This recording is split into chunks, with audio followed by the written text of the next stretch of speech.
సంఘాన్ని చూసినట్టున్నాడు ఇది అనుకోకండి. నేను పుట్టింది బాప్టిస్ట్ చర్చిలో, ఇప్పుడు చేస్తుంది హెబ్రోను. రెండింటికే దానికి సంబంధం లేదు. అయినప్పుడు కూడా ఒక్కసారి రెస్పాన్స్ కావాలని అలా అన్నం తప్పు. యాక్చువల్గా కొద్ది సౌండ్ పెడతారయ్యా.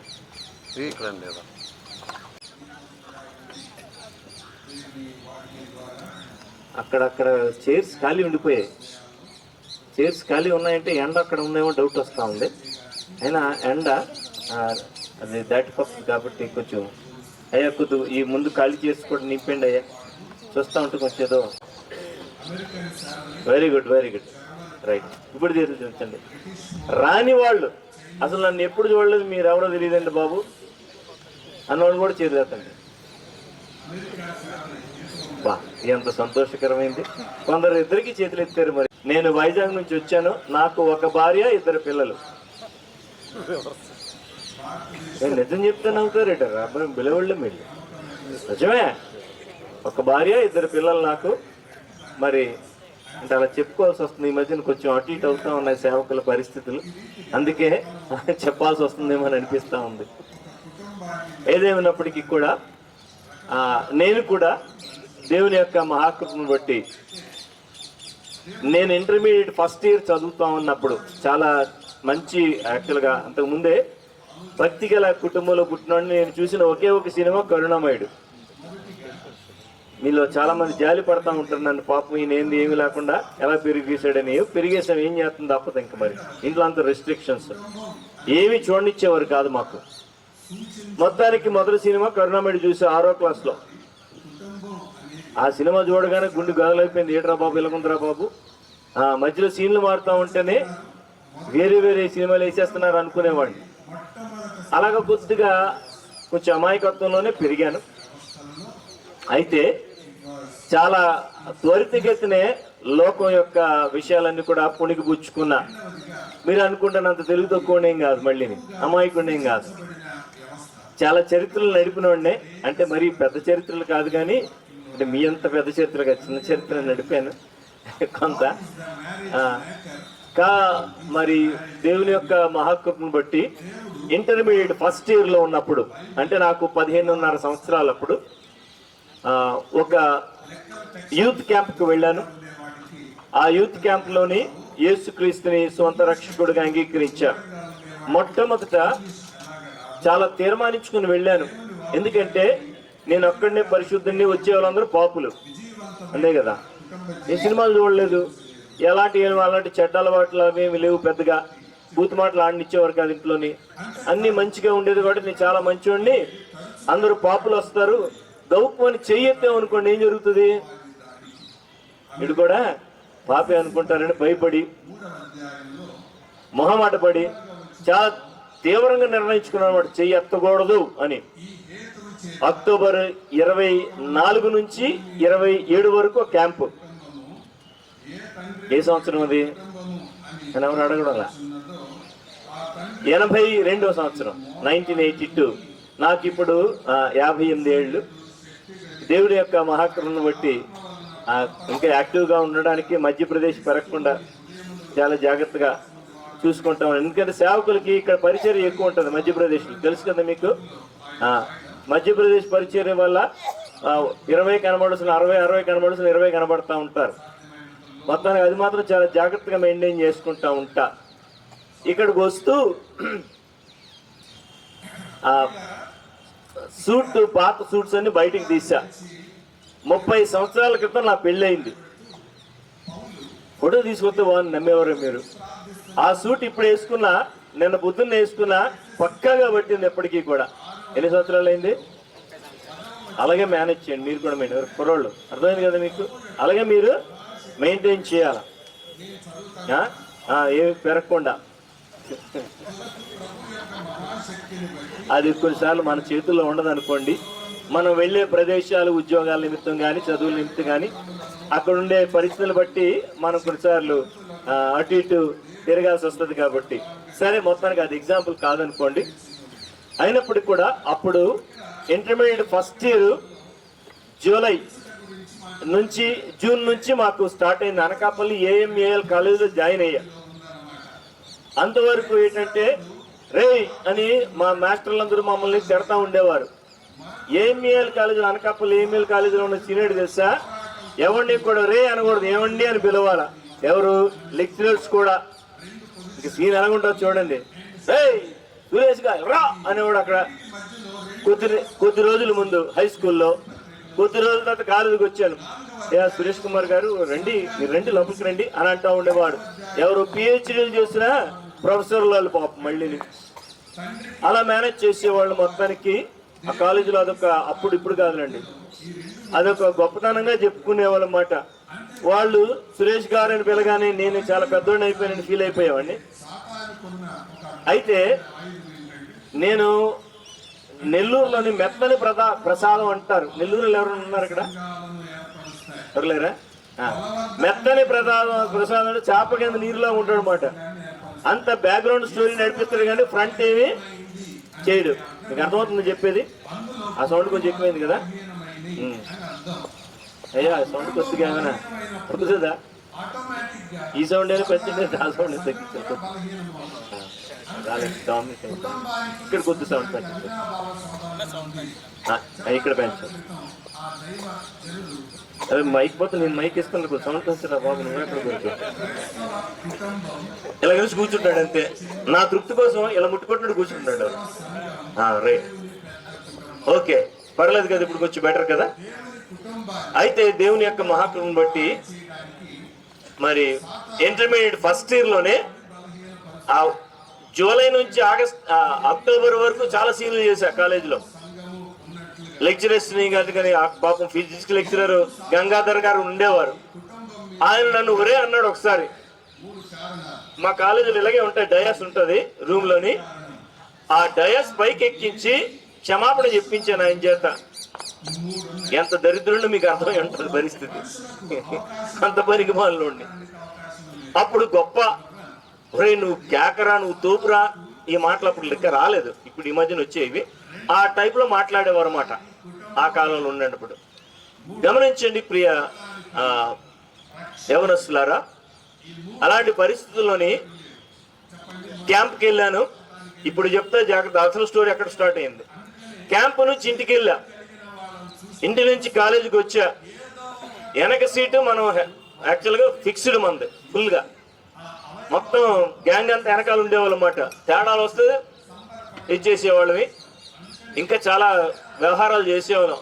అశోక చెట్టు పిక్కలుండే చూసారో విత్తనాలు, పాపం లెక్చరర్ గారు తిరగానే టాప్ అని వేసుకుంటేవాళ్ళు అన్నమాట. ఆయన అలా రాసేవాడు.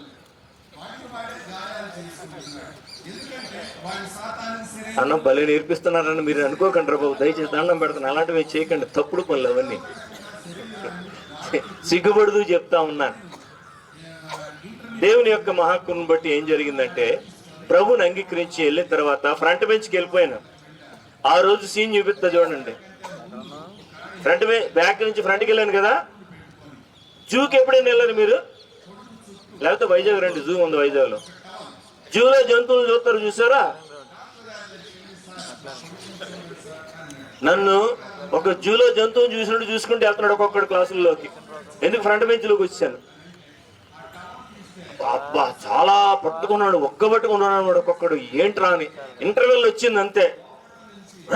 ఏమైందిరా నీకు అనుకుని వచ్చారు మొత్తం గ్యాంగ్ అంతా. నేను బాగానే ఉన్నా కదరా అన్నాడు. అదేంద్రా ఫ్రంట్ బెంచ్కి వెళ్ళిపోయాడు రా, బ్యాక్ బెంచ్ ఎవరు లీడ్ చేస్తాడు రా అంటే నాయకుడు లేనట్టు కొరత మాటలకి. నేను రానురా, నేను ముందే కూర్చుంటాను రా అని అన్నాడు. కారణం చెప్పలే, భయం. మొత్తానికి ఫస్ట్ ఇయర్ అంతా బాగా ఏడిపించాడు నన్ను.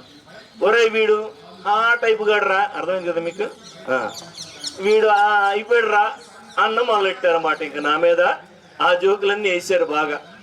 వేసిన తర్వాత సెకండ్ ఇయర్లోకి వచ్చేసరికి మాత్రం వాళ్ళకి అర్థమైంది వీళ్ళు ఏదో మార్పు వచ్చింది అని చెప్పి, దేవుని యొక్క మహాకృపను బట్టి ప్రియ స్నేహితులారా, యవనస్తులారా, గ్రహించారు వీడు నిజంగా అంటే ఇంతకు ముందు లాంటి సురేష్ కాదు అని అర్థమైంది వాళ్ళకి. సెకండ్ ఇయర్ ఎండింగ్ లోపల మాత్రం కొంతమందిని ప్రభు దగ్గరికి నడిపించడానికి దేవుడు కృపనిచ్చాడు. ఆ రోజు నుంచి ఈ రోజు వరకు కూడా పడిపోకుండా ప్రభువులో నిలబడడానికి దేవుడు సహాయం చేశాడు. 1995వ సంవత్సరంలో నాకు వివాహం అయింది. నా భార్య కూడా ఇప్పుడు పరిచర్యలో ఉంది. అప్పుడు మరి ఒక మిషనరీ సంస్థలోని కొంచెం టాప్ పొజిషన్లోనే ఉండేవాడిని. ఆంధ్రాలోని ఉన్న 8 ఆర్ఫనైజెస్ ట్రైనింగ్ సెంటర్స్కి హెడ్గా ఉండేవాడిని. నెల్లూరులో హెడ్ క్వార్టర్స్, అది చాలా పెద్ద ఆర్గనైజేషన్. అది అక్కడ దేవుడు మళ్ళీ 2006 సంవత్సరంలోని పూర్తికాల సేవకు పిలిచినప్పుడు ఇద్దరం రాజీనామా, నేను మేనేజర్గా ఉండేవాడిని, తాను అసిస్టెంట్ మేనేజర్గా ఉండేది. రిజైన్ చేసి వచ్చేసాం. మాకు చిన్న పిల్లలిద్దరు, పాప 5 సంవత్సరాలు, బాబు పాప 10 సంవత్సరాలు, బాబు 5 సంవత్సరాలు. వాళ్ళిద్దరిని పట్టుకుని వైజాగ్ వచ్చేసాం. అక్కడ నుంచి కూడా పరిచర్యలోని ఇంకా చాలా మలుపులు తిరిగింది జీవితం. అక్కడ నుంచి దేవుని కోసం జీవించడానికి దేవుడు సహాయం చేశాడు. నా భార్య పేరు ఎస్తేర్, నా కుమార్తె పేరు నోలి అలిథియా. నోలి అలిథియా, అలిథియా అంటే ట్రూత్. యోహాను 17:17లో సత్యమునందు వారిని ప్రతిష్ఠ చేయుచున్నాను, నీ వాక్యమే సత్యము అనే పదానికి గ్రీకు పదం అలిథియా అనే పదానికి సత్యము అని అర్థం మాట. నోలి అనేది ఒక మిషనరీ పేరు. 2వ ప్రపంచ యుద్ధ కాలంలో నాజీల పాలనలోని యూదుల్ని భయంకరమైన హింసలు గురి చేస్తున్నారు. టన్బూమ్ ఫ్యామిలీ, టన్బూమ్, నోరి టన్బూమ్, కోరి టన్బూమ్, బెట్సీ టన్బూమ్, ఈ టన్బూమ్ ఫ్యామిలీలో 3 అక్క చెల్లెలు వీళ్ళు. అందులో ఒక పాప పేరు నా కుమార్తెకు పెట్టాను, మిషనరీ ఫర్ ద ట్రూత్ అని. ప్రియ స్నేహితులారా, చిన్నప్పటి నుంచి కూడా వారిని కూడా మరి భయభక్తుల్లో పెంచడానికి దేవుడు కృపనిచ్చాడు. మిమ్మల్ని చూస్తూ ఉంటే నా పిల్లలు బాగా గుర్తొస్తా ఉన్నారు, దూరంగా ఉన్నారు ప్రస్తుతానికి. చాలా సంతోషం అనిపిస్తూ ఉంది.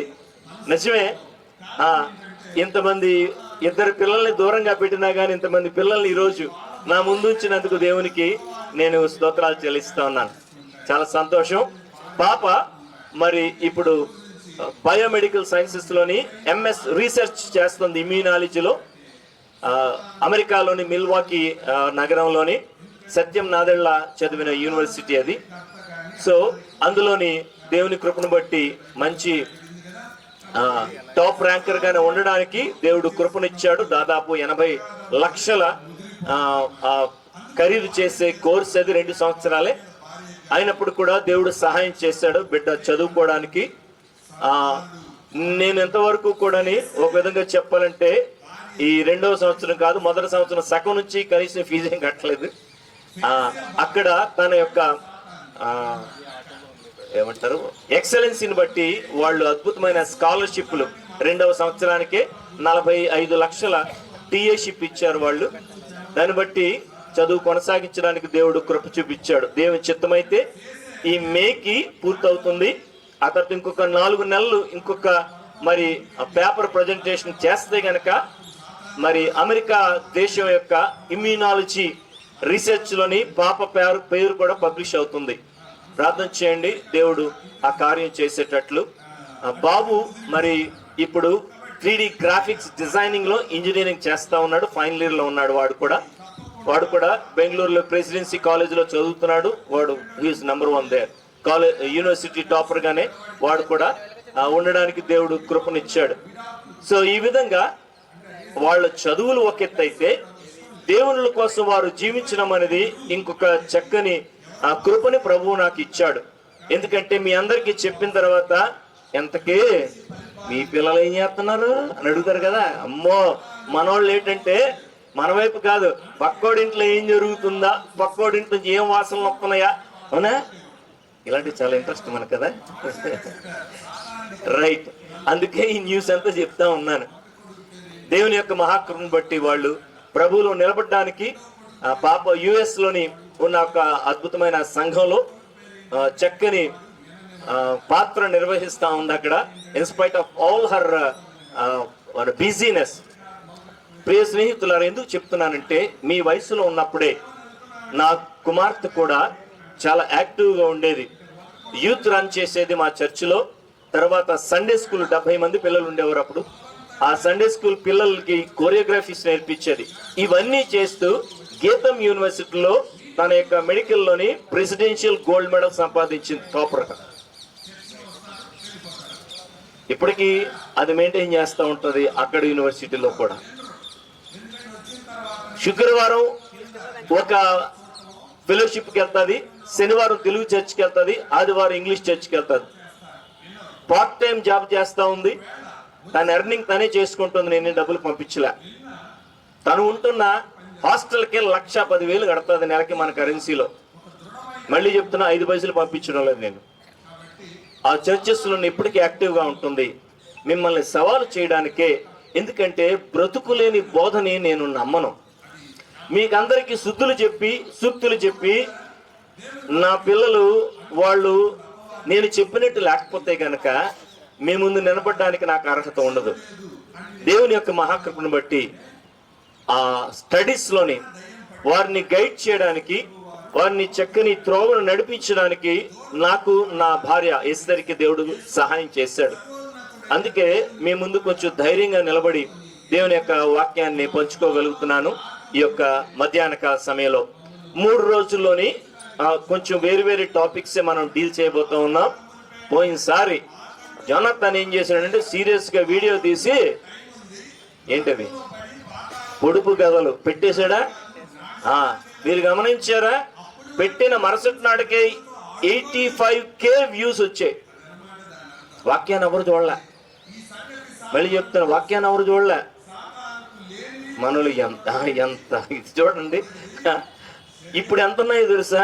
92K చిల్లర ఉన్నాయి ఇప్పుడు దానికి వ్యూస్.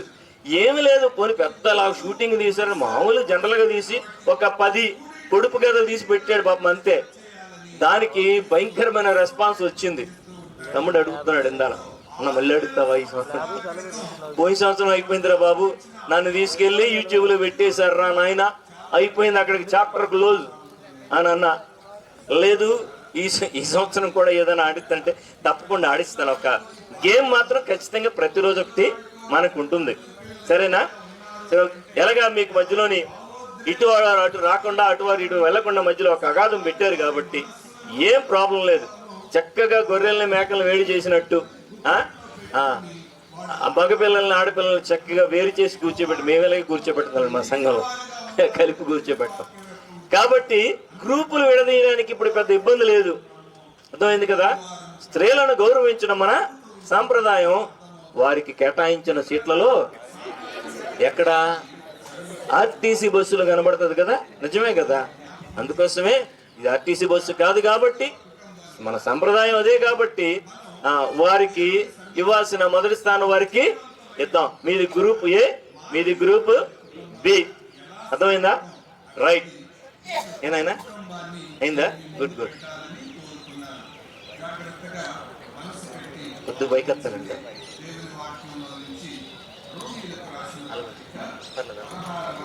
రైట్, కరెక్ట్ చేసావా?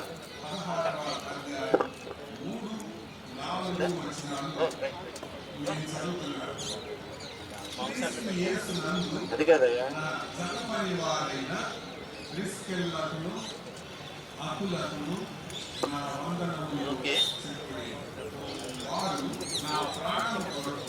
కొంచెం కళ్ళు పెద్దవి చేసుకుని దగ్గరగా ఉన్న వాళ్ళు మామూలు చూస్తే సరిపోతుంది, మీకు అనమాట ప్రాబ్లం లేదు.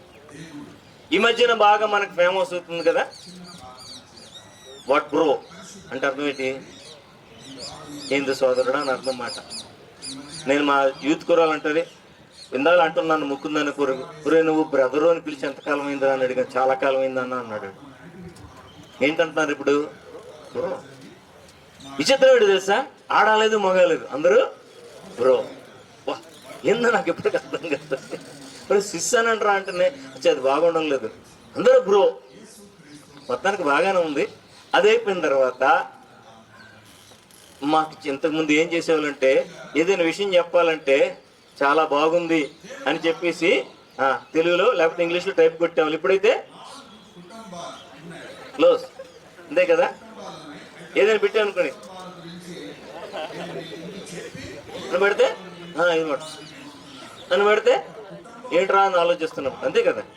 ఏంటంటారు వాటిని? ఆ గేమే ఇప్పుడు మనం ఆడబోతున్నాం. అర్థమైంది కదా? Emoji game. కొన్ని ఇమోజీ మీకు చూపిస్తా. మనకి ఆతృత ఏంటంటే పక్కోడు ప్రశ్న మీద మనకి చాలా ఆతృత ఎక్కువ. వీళ్ళని అడిగిన ప్రశ్నకి మీకు సమాధానం ఉంటుంది, మీరు అడిగిన ప్రశ్న వాళ్ళ దగ్గర సమాధానం ఉంటుంది. ఎందుకంటే సెప్టెంబర్ వాడికి మార్చి పేపర్ ఈజీ కదా. సెప్టెంబర్ వాడికి మార్చి పేపర్ అలా వస్తే తొల్లగొట్టేసే ఉండరు ఇప్పటికి అని అంటూ ఉంటారు. ఓకే, ఇక్కడికి వచ్చిన పేపర్ ఇడికి వస్తుంది, ఆడికి వచ్చిన పేపర్ ఆడికి వస్తుంది. సో అలాగేం అనుకోకుండా ఎవరు పేపర్ ఆల్దే సెప్టెంబరే, మార్చే. అర్థమైంది కదా. రైట్, ఇప్పుడు జాగ్రత్తగా ఉండండి. మీది గ్రూప్ ఏ, స్ట్రైట్ క్వశ్చన్కి 10 మార్కులు. మీరు అంటే గనక వాళ్ళకి వెళ్తుంది. పాస్ క్వశ్చన్కి 5 మార్క్స్. అది యథావిధిగా మనకి జరిగేదే. తర్వాత మీరు చెప్పినప్పుడు ఒక ముగ్గురు చెప్పారనుకో, అందులో ఏది రాంగ్ ఆన్సర్ అదే తీసుకుంటా, అంతే కదా. కాబట్టి చాలా జాగ్రత్తగా సమన్వయంతో, ఏమండి సంయమనంతో, అంటే పేషెన్స్, తెలుగులో పేషెన్స్ని ఓర్పు లేదా సంయమనం పాటించండి అంటారు కదా. అంటే కొద్దిగా పట్టుకుని ఉండండి రాబా. చాలా సార్లు మనకేంటంటే వచ్చేసినట్టు ఉంటాయి కానీ అది అబద్ధం అయిపోతుంది. అలాగే మన పేపర్లు చాలా ఎగ్జామ్స్లోని ఇంటికి వచ్చాం, ఇది పెట్టేసానట్రా బిట్టు అని అనుకుంటా, ఎంసెట్లో ర్యాంక్ పడడానికి అదే కారణం. అలాంటి పనులు ఇక్కడ చేయకండి. సో ముందుకెళ్దాం. మీకు మొట్టమొదటి ఇంకా ట్రయల్స్ గీసి లేదు, కొన్ని ఇమోజీలు కనబడతాయి. ఆ ఇమోజీల ప్రకారం బైబిల్ క్యారెక్టర్ చెప్పాలి. ఇమోజీలు చూపిస్తా, బైబిల్ క్యారెక్టర్ చెప్పాలా. మీలో కొంతమందికి అలవాటే, ఇది చూసే ఉంటారేమో బహుశా, కానీ ఒకసారి మళ్ళీ రీకలెక్ట్ చేసుకోండి, రివ్యూ చేసుకోండి, అంటే పునరాలోచించండి. లేకపోతే మళ్ళీ ఒకసారి పునఃస్మరణం చేసుకోండి. ఇంగ్లీషు తెలుగు ఒకలాగా మాట్లాడుతుంది, మీకేం కంగారు అక్కర్లే. రైట్, మొట్టమొదటిది మన ప్రియ సోదరులకి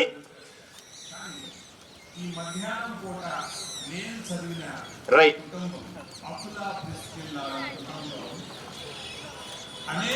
చెప్పండి. ఎవరండి? నోవహు. Correct, very good, very good. అవునే కదా. జంతువులు, ఓడ, వర్షము. అయ్యా ఇది 10 మార్కులు. Okay okay. అయ్యా చెకింగ్ ఆఫీసరు, జడ్జి 2 నువ్వే. Right. Number 2 boys.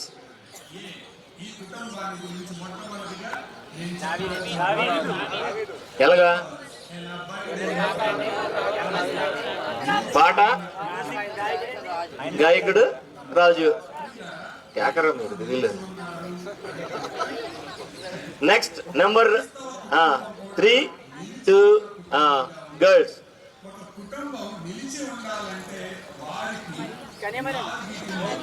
Very good. -5 +10. అదే చెప్పా నీకు, ఆ ఉపలాటమే వద్దని చెప్పా. సరే ఈసారి క్షమిస్తా ఉన్నా. ఏమ్మా మనోళ్ళే కదా.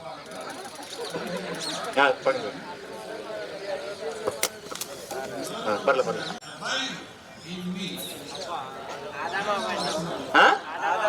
ఆదాం ఎక్కడ ఉన్నాడు? హవ్వ. రైట్, 10 మార్కులు ఏంటంటే. లేదు క్షమించి వదిలేసాను. మన పాపలు యేసు ప్రభు క్షమించాడు ఎంత. నంబర్ 6 కదా మీదేనా? నెక్స్ట్ మీది.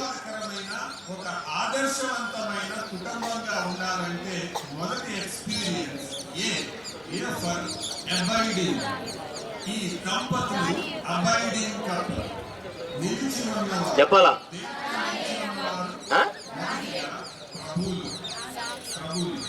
Very good.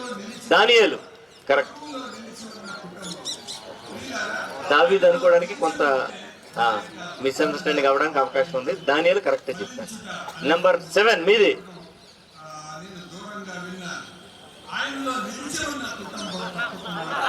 అన్న. Very good, very good, very good. అన్న కాదురా బాబు, అన్నారా బాబు. అన్న అంటే నేను పలకాల, అన్న అంటే ఆంబుల్స్. ఓకే. నెంబర్ 8 మీది.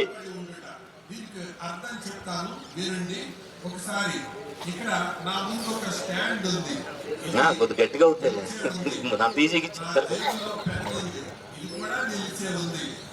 5 4 3 2 1 పాస్.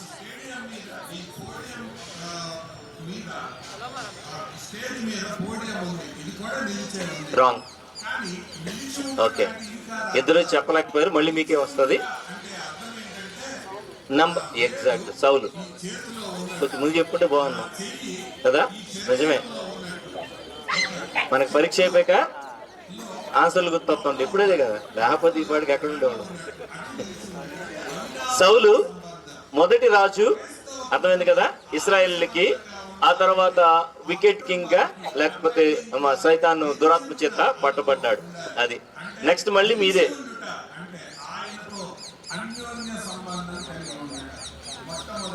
అస్సలు మాట్లాడుతున్నాను.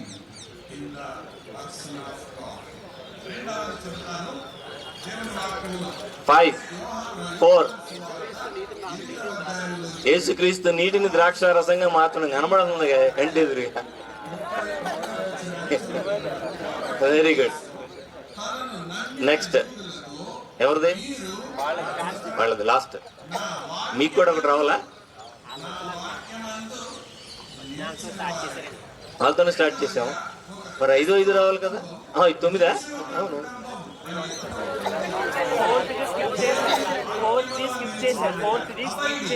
అయిపోయిందా? అవునా, జంప్ అయిందా? అయితే ఇప్పుడు 4th పెడదామండి. బాగా చెప్పారు బాబు, నువ్వు నాకంటే బాగున్నా. Right, correct. ఎవరండి ఆయన? ఎవరు? బైబిల్లో ఉన్నాడు అంతే, బలవంతుడు. రైట్.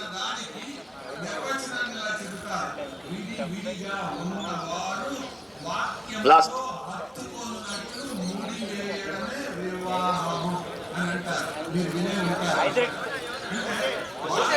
నాకు యోనా నిలబడింది అక్కడి నుంచి రాంగ్. మోషే చెప్పడం కూడా గట్టి చెప్పాడు, వెనకుండేది సరే మళ్ళీ యోనా అని. మోషే. మీలో ఎక్కువ మంది చెప్పారు, కానీ చెప్పాను కదా ఏది రాంగ్ వినబడితే అది పట్టుకుంటాను.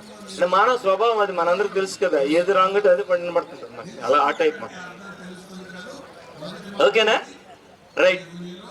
యోనతాను 45 40. రైట్. వీళ్ళకి 45 మార్కులు వచ్చినందుకు మీరు చప్పట్లు కొట్టండి గట్టిగా.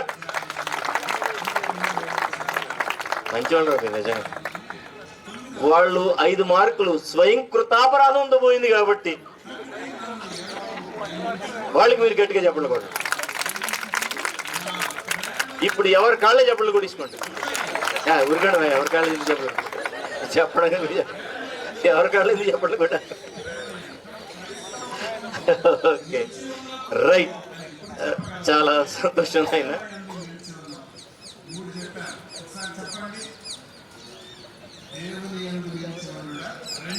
రైట్, వాక్యంలోకి వెళ్ళడానికి ప్రయత్నం చేద్దాం.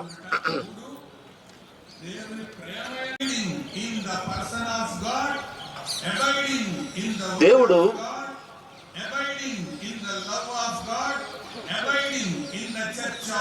ఒక పక్షిని తనతోనూ విశ్వాసులతోనూ పోల్చాడు, తన బిడ్డలతోనూ.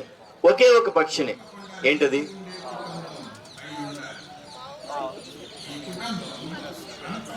పక్షిరాజు అంటే ఈగల్ కదా. గ్రద్దను మాత్రమే తనతోనూ తన బిడ్డలతోనూ పోల్చాడు. That's the only bird. ఎందుకు అలాగ పోల్చాడు దేవుడు? నిజమే ప్రియ, క్షమించండి. సో యెషయా గ్రంథం ఒక్కసారి తీయండి. ఎవరు తీసి చదువుతారు వాక్యాన్ని త్వరగా?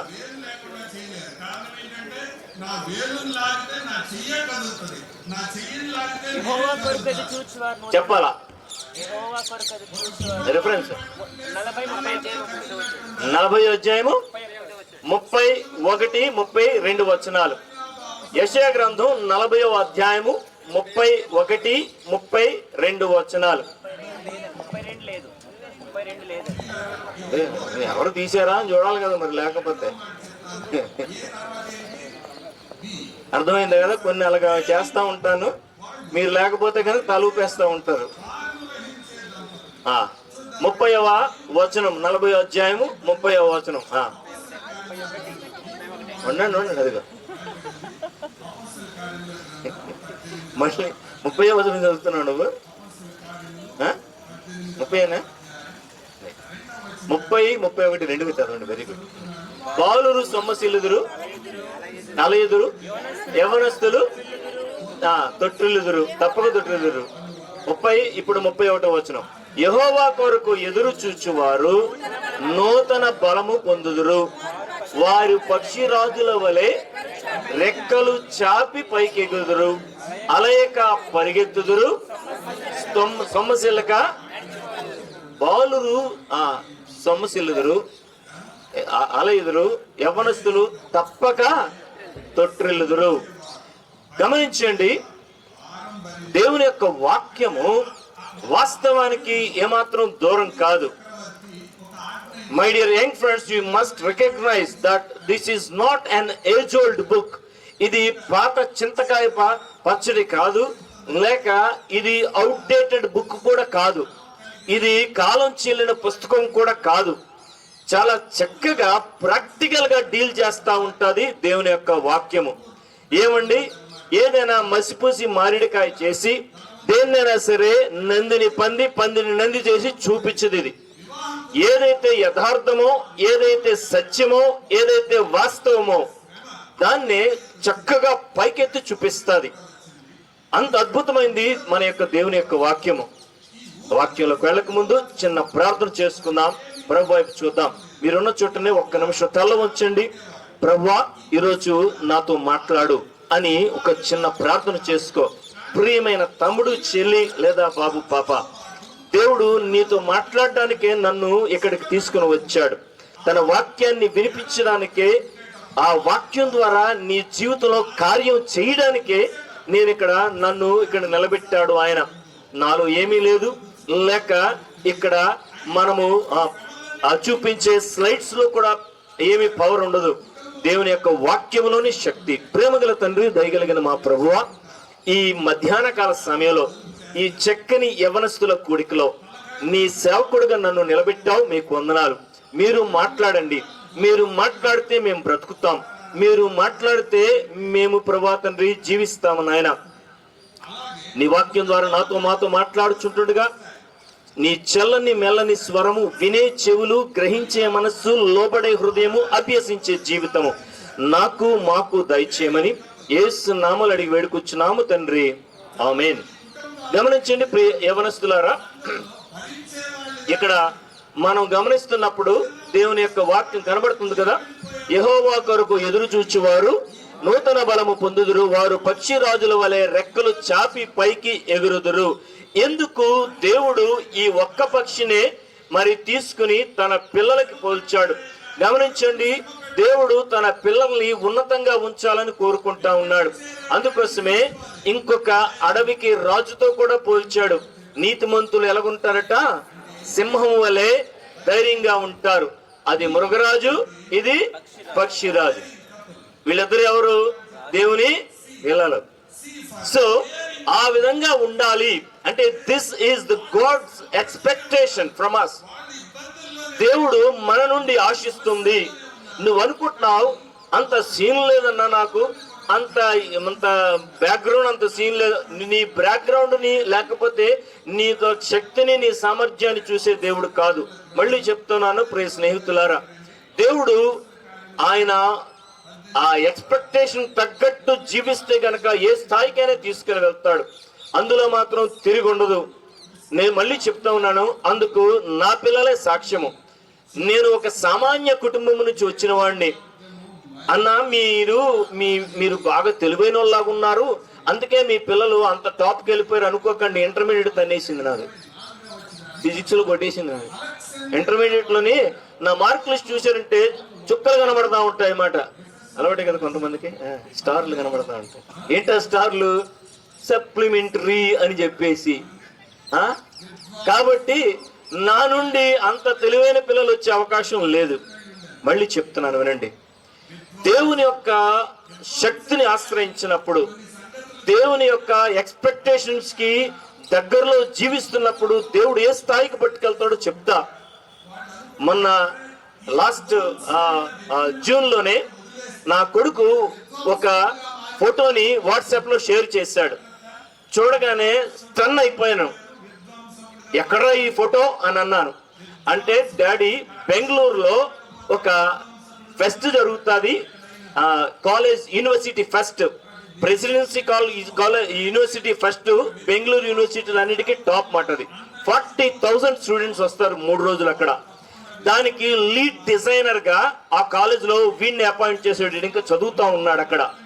మొత్తానికి పోస్టర్ ఒకటి తయారు చేసాడు. దానికి ఆ పోస్టర్ రిలీజ్ చేయడానికి షేన్ వాట్సన్, మీకు తెలుసు అనుకుంటాను, టాప్ ఆస్ట్రేలియన్ ఆల్రౌండర్, తిరుగులేదు. Shane Watson Australia poster release చేయడానికి వచ్చాడు. ఇద్దరు కలిసి, మరి నా కుమారుడు ఆయన కలిసి పోస్టర్ రిలీజ్ చేశాడు.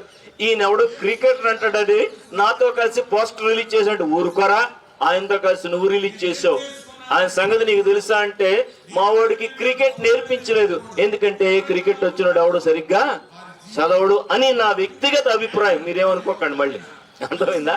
కాబట్టి క్రికెట్ చెప్పలేదు, వాడికి పెద్దగా తెలియదు. ఈయనెవరో వచ్చారు రిలీజ్ చేశాడని.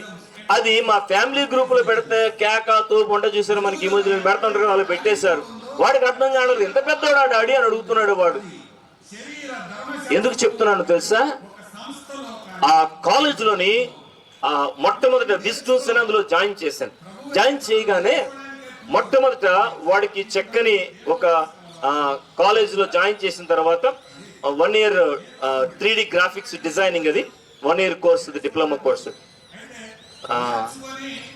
మొట్టమొదట హాస్టల్ చూశాను. రెండవది ఒక చర్చికి వాడిని అటాచ్ చేశాను, మంచి చర్చికి. అక్కడ వారం రోజులు అలా ఒక 2 వారాలు పోయాక వాడు ఆ పీజీ 250 మంది ఉంటారు. పీజీ అంటే పేయింగ్ గెస్ట్ హాస్టల్. హాస్టల్లో 250 మంది ఉంటారు. ఆ పీజీ పై హాస్టల్ పైకి వెళ్ళి వాళ్ళ అమ్మతోని వాట్సాప్ కాల్లో మాట్లాడుతుంటే వీళ్ళమ్మ చూసి, ఒరేయ్ నోయల్, ఆ చుట్టుపక్కల అన్ని బాటిల్స్ ఉన్నాయి అని అన్నది. అన్ని క్వార్టర్లు అన్ని ఫుల్లే, ఒక్క క్వార్టర్ బాటిల్ లేదు, అన్ని ఫుల్ బాటిల్సే. మమ్మీ, ఈ 249 మంది స్టూడెంట్స్ లో నేనొక్కడనే తాగనోడిని, నేనొక్కడనే సిగరెట్ కాల్చునోడిని. వాళ్ళమ్మ, మీకు తెలుసు కదా, ముందు అమ్మలో నన్ను అసలే పాస్టర్ గారు కొడుకడు, వాడేమయ్యాడంటే నా పరిచయం ఇదబ్బా, అంతే కదా, ముందు నీ కొడుకు చెప్పే తర్వాత చెప్పుకుందు గాని అని అంటారు కదా. ఎంట గెలిచి రచ్చగలవాలా, సామెతలు బాగా తెలుసు మనకి. డైలాగులు మనమే తప్పించి ఇతరుల మీద డైలాగులు బాగా వేస్తాం. అలాంటి సమాధానం ఉన్నాం కాబట్టి చాలా జాగ్రత్తగా ఉండాలి. అడిగినప్పుడు ఒక మాట అన్నాడు, ఇప్పటికీ నా సిన్సియర్ అడ్వైస్ అది, మామ, as long as a young man is attached to a good church, nothing can shake him అని అన్నాడు. ఒక యవనస్తుడు ఒక చక్కని సంఘానికి అంటుకట్టబడి ఉన్నంత వరకు వాడిని ప్రపంచంలో ఏది కదిలించలేదు. yes, he proved it. 5 సంవత్సరాలు అక్కడే ఉన్నాడు. 5 సంవత్సరాలు ప్రభు కోసం నిలబడ్డాడు. ఆ పాస్టర్ గారికి తలలో నాలిక కాదు, కుడి భుజంలాగా ఉన్నాడు ఇప్పటికీ కూడా. గమనించారా? ఒకవైపు స్టడీస్ లోని టాప్ లెవెల్లో ఉన్నాడు, ఒకవైపు ఆ యొక్క పాస్టర్ గారికి చక్కని ఆసరాగా ఉన్నాడు. ఆ మొదటే కాలేజీలో జాయిన్ అయిన 3వ రోజే చర్చికి వెళ్ళాడు. ఆదివారం చర్చికి వెళ్ళిన తర్వాత, చర్చి అయిపోగానే, యవనస్తులారా ఇది జ్ఞాపకం ఉంచుకోండి, ఎందుకు సంఘానికి అంటుకట్టబడి ఉన్నాలో నేను మాట్లాడుతున్నాను. వెళ్ళి పాస్టర్ గారి దగ్గరికి వెళ్ళి, pastor, I'm Noel Alban, son of a pastor, what can I do for you? నేను మీకు ఏం సాయంగా చేయగలనండి అని అంటే, నీకేం తెలుసా అంటే, I can manage PS system. వాడు technically is very top brain. అడిది నేను ఈజీగా మేనేజ్ చేస్తానంటే, అలా తీసుకెళ్లి తాళాలు ఇచ్చారు. 15 లక్షలు వాళ్ళ యొక్క పిఎస్ సిస్టమ్ ఒక్కటంతే, 15 lakhs. అది చేతులోకి ఇచ్చి, నోయల్ యూ హ్యాండిల్ దిస్, అంతే, తాళం చేతికి ఇచ్చేసాడు. ఆయన నమ్మకంగా ఇప్పటికీ చేస్తా ఉన్నాడు ఆ పరిచయం, ఒక్క రోజు కూడా మిస్ అవ్వకుండా. ఎందుకు చెప్తున్నాను యవనస్తులారా, నా కుటుంబం ఎందుకు ఛాలెంజ్ చేస్తున్నాను? నేను అబద్ధాలు చెప్పడం లేదు, దేవుని యొక్క వాక్యం పట్టుకున్న సేవకుడిని చెప్తున్నాను. నిజమే, ఒక యవనస్తుడు ఒక యవనస్తురాలు చక్కని సంఘానికి అట్టుకట్టబడి ఉంటే, చక్కని వాక్యంలో పెరుగుతా ఉంటే, మీరే కాదు, మీ ప్రక్కవారికే కాదు, మీ సమాజానికే కాదు, మీ తల్లిదండ్రులు ఉన్నారు చూసారా, నాలాగే పొంగిపోతారు. నిజమే, మీ ప్రతి ఒక్క తల్లిదండ్రులు ఈ సాక్ష్యాన్ని కలిగి ఉండాలని నా ప్రార్థన. ఇటువంటి ఆ టాప్ లెవెల్స్ కి ఇక్కడ కూర్చున్న ప్రతి ఒక్కరూ చేయాలని, అందుకే కింద మీద పడి వచ్చా, అందుకే వాక్యాన్ని సిద్ధపడి కూడా వచ్చా. ఇక్కడ అంటూ ఉన్నాడు, యెహోవా కొరకు ఎదురు చూచువారు నూతన బలం పొందుదురు, వారు పక్షి రాజుల వలె రెక్కలు చాపి పైకి ఎగురుదురు. 4:30 కదా.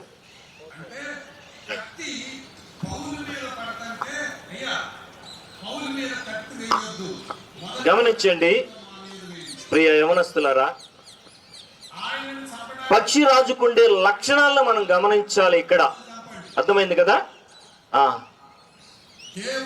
పక్షి శాస్త్రాన్ని ఏమంటారు? ఆర్నిథాలజీ అంటారు కదా, పక్షి శాస్త్రం. ఆర్నిథాలజిస్ట్ వాళ్ళు చెప్పిన లక్షణాలను తీసుకుని వాక్యానికి జోడించి మాట్లాడుతున్నాను. ఎందుకంటే ఏది కూడా యథాలాపంగా, అలవోకగా, కాకతాళీయంగా, ఏది అదే పనిగా యథేచ్ఛగా దేవుని వాక్యంలో ఏ మాట రాయుడు. దేవుడు తన పిల్లల్ని ఆ పక్షిరాజుతో పోల్చాడంటే గనక, when he actually what's that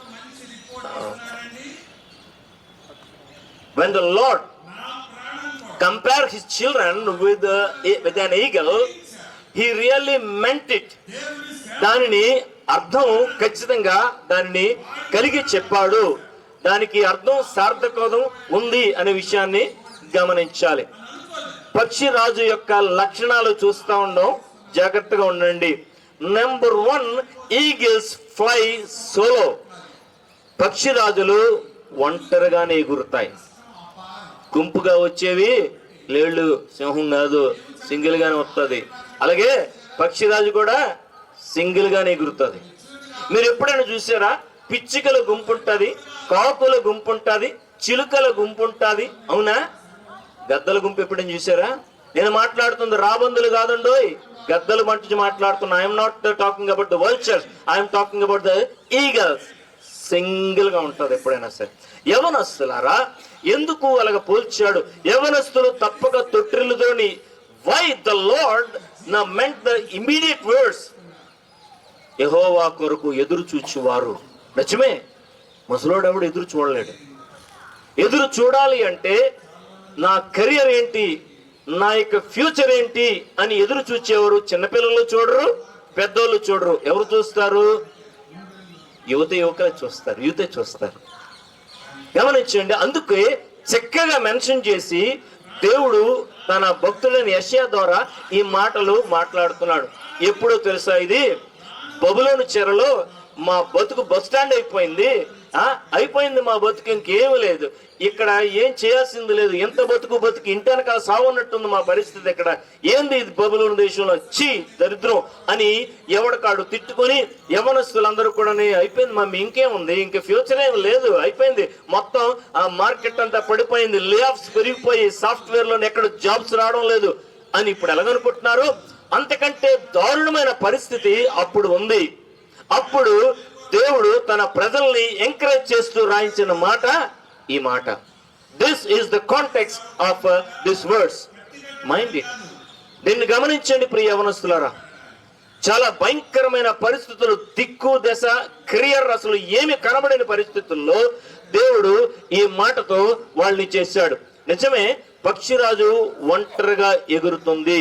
గమనించండి యవనస్తులారా, ఎప్పుడైనా సరే సాధారణంగా మనకి 10 మంది వస్తేనే గాని, లేక 10 మంది మన చుట్టూ ఉంటేనే గాని ధైర్యం లేదు అనుకుంటా ఉంటాం.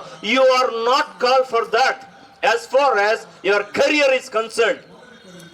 నీ యొక్క విశ్వాసము గాని, లేక నీ యొక్క భవిష్యత్తు గాని, నీ కెరియర్ గాని దేవుడు మాట్లాడుతున్నప్పుడు అందరినీ గుంపుగా పిలిచి పదరా పదరా అని పంపించాడు. దేవుడు నిన్ను ఒక్కడినే నిలబెట్టుకుంటాడు. యోసేపు ఒక్కడినే నిలబెట్టుకున్నాడు. దానియేలుకైనా 3 ఫ్రెండ్స్ ఇచ్చాడు, కానీ మోజెస్ని ఒక్కడినే పిలిచాడు. అబ్రహాము ఒక్కడినే పిలిచాడు. లోతుని వెంట పెట్టుకుని వచ్చాడు. గందరగోళం అయింది సంగతి మనకు తెలుసు, అవునా? ఆయన ఆ మధ్యలోని పంపించేశాడు లోతుని. గమనించండి, when God calls people, he calls single. ఆయన 10 మందిని గుంపులో గమలియేలు, 4 నతనీయులు. సామెత మార్చాను, కొద్దిగా మనకు బాగుండదండి. అలాగా పిలవడు. నేను ఒంటరిని అయిపోయానన్నా, లేకపోతే ఏం కనబడడం లేదు అని వాళ్ళు అనుకుంటే గనక, this word especially for you. ఇది నీ కోసమే దేవుడు తీసుకొచ్చాడు. ఎందుకు పక్షిరాజుల వలె ఉంటారు అంటే గనక, వాటి ఆలోచనలు మనం చూస్తా ఉన్నప్పుడు అవి ఒంటరిగా ఎగురుతాది. అర్థమైంది కదా? అది ఫస్ట్ది. వేరువేరుగా ఉండి వాటి యొక్క మార్గాల్ని సొంతంగా, దే ఆర్ నాట్ డిపెండెంట్. అర్థమైంది మీకు? అవి ఎప్పుడు కూడా వాళ్ళ మీద వీళ్ళ మీద ఆధారపడవు. చక్కని నిర్ణయాలు తీసుకుని వాటి సొంతంగానే బ్రతుకుతాయి. ఇంకా కొన్ని లక్షణాలు మీకు చూపిస్తానండి, ఆ యొక్క ఆర్నిథాలజిస్ట్ చెప్పింది. రెండవది ఏంటి అంటే, ఈగిల్స్ పొజెస్ షార్ప్ విజన్. పక్షిరాజుకి ఎలాగుంటుందండి? The sharpest vision of an animal.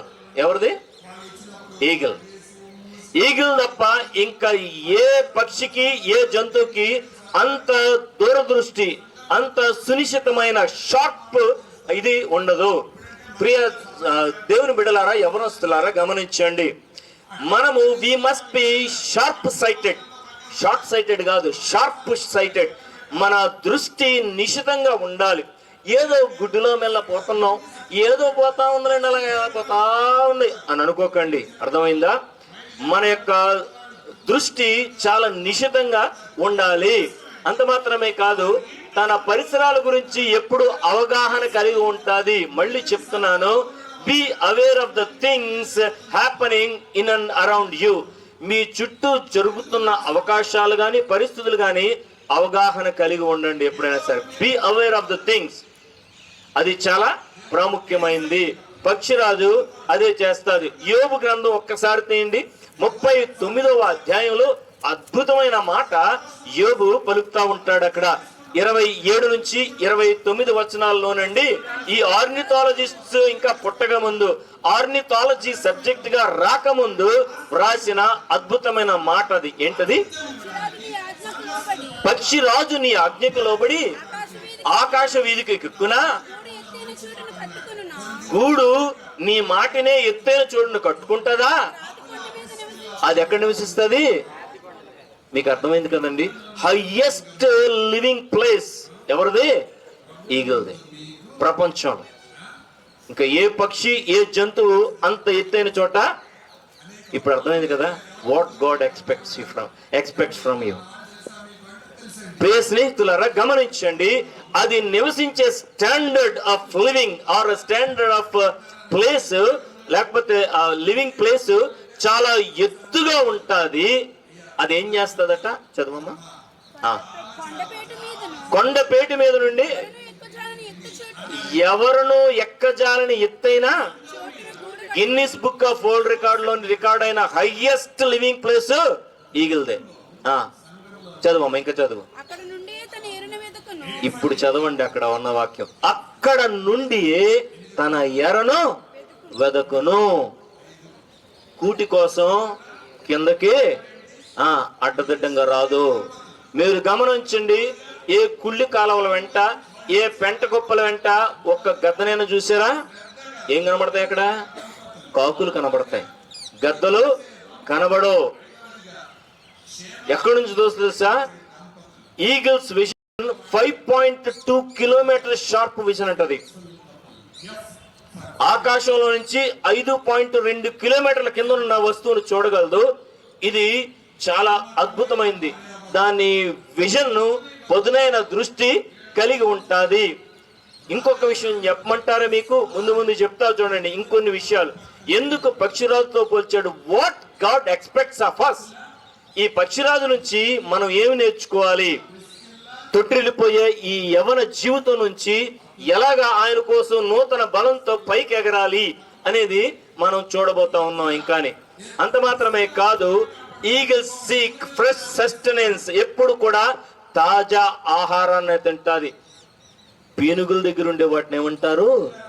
రాబందులు, vultures అని అంటారు. ఏ గ్రద్ద కూడా చచ్చిన శవాన్ని మొట్టదు, మీరు చెక్ చేసుకోండి. ఎప్పుడైనా సరే కదులుచున్న జంతువునే పట్టుకుంటుంది గ్రద్ద, చచ్చిన దాన్ని ముట్టదు. ప్రియ స్నేహితులారా, ప్రభువు మనకు నేర్పించింది అదే. లోకంలో చాలా భయంకరమైన దారుణమైన విషయాలు కనబడతా ఉంటాయి మనకి. పెంటతో సమానమైన భయంకరమైన పరిస్థితులు మనకు కనబడతా ఉంటాయి. మన యొక్క ఆత్మీయ జీవితం యొక్క స్టాండర్డ్ అర్థమైంది కదండి. మన ఆత్మీయ స్థాయి ఎప్పుడు కూడా హైగా ఉండాలి. ఏదో ఒక పూటకు కూటి కోసం జ్యేష్ఠత్వం అమ్ముకున్న యాషావు లాంటి దౌర్భాగ్యుడి మీద ఉండకుండా చూసుకోండి అయ్యా అని అన్నది దేవుని యొక్క వాక్యం. నిజమే ప్రియ స్నేహితులారా, మనం బ్రతుకుతుంది తిండి కోసం కాదు. అర్థమైంది కదా. మనం బ్రతుకుతుంది ఏదో జీవిద్దాంలే అని కాదు. We have standards. క్రైస్తవుడుగా, ఒక క్రైస్తవ యవనస్తుడుగా నీ కాలేజ్లో, నీ హాస్టల్లో, నీ పరిసర ప్రాంతాల్లో, నీ యొక్క స్నేహితుల మధ్యన యూ హ్యావ్ అ స్టాండర్డ్. మర్చిపోక, నీకు ఒక స్టాండర్డ్ ఉంది. అక్కడ నీకొక స్థాయి ఉంది. దిగజార్చుకోక. ఎప్పుడైనా సరే వాళ్ళు చూపించే ఆశలు కానీ, లేదా వాళ్ళు ఎరవేసే ఏ వస్తువైనా, ఏ వ్యక్తి అయినా, ఏ వ్యవహారమైనా, దయచేసి డు నాట్ బి టెంప్టెడ్. ఇంకోటి ఏంటో తెలుసా, పైనుండి చూస్తుంది కదా ఆ పక్షిరాజు, ఏదైతే చూస్తుందో దానికే వచ్చి టార్గెట్ కొడుతుంది. మళ్ళీ చెప్తున్నా, జాగ్రత్తగా వినండి. ఒక కుందేల్ని చూసింది అనుకోండి, 5 కిలోమీటర్ల మీద నుంచి ఆ కుందేలు మీద తను చూపుంటది. చుట్టుపక్కల కొన్ని వందల కుందేలు ఉన్నా పట్టించుకోదు. అర్థమైందా మీకు చెప్పేది? నెవర్. ఒక్కసారి కూడా చూపు తాను చూసిన కుందేల మీద నుంచి పక్కకు తప్పదు. చుట్టుపక్కల ఎన్ని ఉన్నా సరే, ఎన్ని జంతువులు పరిగెడుతున్నా సరే పట్టించుకోదు. నేను చెప్పింది మీకు అర్థమైంది అనుకుంటా. అది ఆత్మీయంగానైనా, లేక మన లౌకికంగా, లేకపోతే సెక్యులర్ గా అయినా, when you fix a target, నువ్వు ఒక లక్ష్యాన్ని పెట్టినప్పుడు, ఈ లోకంలో యవనస్తులుగా ఏమండి చాలా డిస్ట్రాక్షన్స్ ఉంటాయి. ఈ విషయంలో కూడా నా పిల్లల్ని ఉదాహరణ తీసి చెప్తా. మళ్ళీ చెప్తాను కదా, బ్రతుకు నుంచి మాట్లాడతా బోధని. మా బాబుకి 8th క్లాస్లోని 7th క్లాస్లో ఏం చేశానంటే, నేను FMPB పరిచర్యతో కొంచెం క్లోజ్గా ఉంటాను, మిషనరీ పరిచర్యతోని. వాళ్ళు కార్నివాల్స్ అని పెడతారు, కాకినాడలో కూడా పెట్టుంటారు. FMPB కార్నివాల్ పెద్దవి అవుతాయి. అక్కడ అనేకమైన వస్తువులు అమ్ముతారు. ఆ డబ్బుని మరి మాల్టో అనే తెగ పిల్లల చదువు, మిషనరీ పిల్లల చదువు కోసం పంపిస్తారు. Fund raising for the missionary children అది. అందులో నాకు ఐ లవ్ మిషన్స్, చాలా ఇష్టం నాకు, యాక్టివ్గా ఉంటాను. ఆ బ్యానర్స్ అంటే అక్కడ అరిసెలు, జంతికలు ఇలాంటివన్నీ బోట్లు పెడతారు. అక్కడికి వచ్చి అమ్ముతారు, కొద్దిగా ఎక్కువ అమ్ముతారు, అవి కొంటారు. ఆ డబ్బులన్నీ కూడా పంపించేస్తారు. అది ఫోటోషాప్ 7 మా వాడికి 7th క్లాసులో నేర్పించా. గమనించండి దేవుని బిడ్డలారా, దేవుని పరిచర్యలో నువ్వు ఖర్చు పెట్టిన ప్రతి పైసా, నువ్వు ఖర్చు పెట్టిన ప్రతి క్షణము దేవుడు నీ కెరియర్ ఎలాగ మారుస్తాడో నా బిడ్డ జీవితం నుంచి నీకు చెప్తా ఉన్నా. 8th క్లాస్ వచ్చింది. 8th క్లాస్ జాయిన్ అయిన తర్వాత ఒకరోజు వచ్చాడు, డాడీ మమ్మీ నన్ను ఇంజనీర్ని డాక్టర్ని చేసినానికి ప్రయత్నించకండి అన్నాడు. మరి ఏమవుతారో 2 కాకుండా అని అడిగా. నాకు గుండాగిపోయా, ఏం చేయాలో అర్థం కావలేదు. అప్పటికే ఆ లక్క ఏమొచ్చి క్లాస్ టాప్, బేకర్ స్థాయిలో ఉంటుంది. ఇంటర్మీడియట్ 98.7 వచ్చింది దానికి బైపీసీలో. వీడు చూస్తే ఏమంటారు, టేక్ ఇట్ ఈజీ పాలసీ మనోడిది, చాలా టేక్ ఇట్ ఈజీ పాలసీ మా వాడిది. చెప్పింది అర్థం. మరి ఏం చేస్తావరా అంటేనే, daddy I want to make this computer thing my profession, designing అని అన్నాడు. ప్రియ స్నేహితులరా, యవనస్తులరా, ఐ బిలీవ్డ్ హిమ్, నమ్మా. వాడికి ఇచ్చా కంప్యూటర్. నన్ను ఎప్పుడు మోసం చేయలేదు వాడు, అడ్డమనం ఎప్పుడు చూడలే. ఎందుకంటే I kept an eagle eye on him. చాలా జాగ్రత్తగా వాడి మీద ఉంచేవాడిని. ఎప్పుడు దీనికి ఎప్పుడు వాడు దాటిపోలేదు. చక్కగా చేశాడు. ఏం జరిగిందో తెలుసా?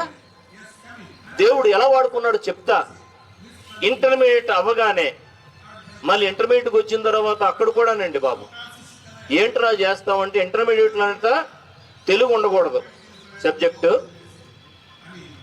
మ్యాథ్స్ ఉండకూడదు, సైన్స్ ఉండకూడదు, ఇంకేమున్నాయి? మీరు నవ్వుతున్నారు. అప్పుడు నా పరిస్థితి ఏం చేయాలి చెప్పండి? మీకు సరదాగా ఉంది, ఏం చేయాలి? ఇంకేముందిరా గ్రూప్ అంటే టెంపనీ స్కూల్, వైజాగ్లో మంచి ప్రెస్టీజియస్ స్కూల్ అది. టెంపనీ స్కూల్లో జాయిన్ చేసిన తర్వాత ఏముందా ఎంక్వైరీ చేస్తే computers economics commerce, CEC, computers economics commerce, అందులో జాయిన్ చేశా. జాయిన్ చేసినప్పుడు చెప్పాడు, నేను చదువుతున్న దానికి నా కెరియర్కి సంబంధం లేదు, మీరేం పట్టించుకోకన్నాడు. బాగానే ఉంది. +2 ICSC exams, CBSE +2 board exams, రేపటి నుంచి మెయిన్ ఎగ్జామ్స్ ప్రారంభమైతే ముందు రోజు చెక్క దుప్పటేసుకుని పడుకుని ఉన్నాడు. గదిలోకి వెళ్ళి నిద్రపోతే నమ్మట్లేదు. ఏంటి డాడీ అన్నాడు, లేచాడు టక్కుమని. రేపటి నుంచి ఎగ్జామ్స్. అవును డాడీ అని అన్నాడు సీరియస్గా. మరి ఏంట్రా సంగతి, ఏం చేయమంటారు అన్నాడు. చదవాలి కదా లేదనంటే, చదవాలి, చెప్పండి ఏం కావాలా మీకు అంటే, రేపు పాస్ అవుతావా అని అడిగాను. అడిగితే మీకు ఎంత పర్సంటేజ్ కావాలని అన్నాడు. ఇదేట్రా తిరిగేసి నన్ను అడుగుతున్నాడు అనుకున్నా. నేను అబద్ధాలు ఆడడం లేదండి, నెంబర్ ఇస్తాను కావస్తాను, ఎంక్వైరీ చేయండి, ఇంటర్వ్యూ చేయండి, చెప్తాడు ఈ విషయాలు. ఏం చేయాలో నాకు అర్థం కాల. అంటే ఒక 50% రాకపోతే నేను తలెత్తుకొని సేవ చేయలేనురా, తెలుసుకుని ఎంత బతికింటాను సేవ అయిపోతుంది నా పరిస్థితి అంటే. 80% సరిపోద్దా అని అన్నాడు. మహాభాగ్యం రా అన్నాను. మళ్ళీ తప్పేసుకుని పడుకున్నాను.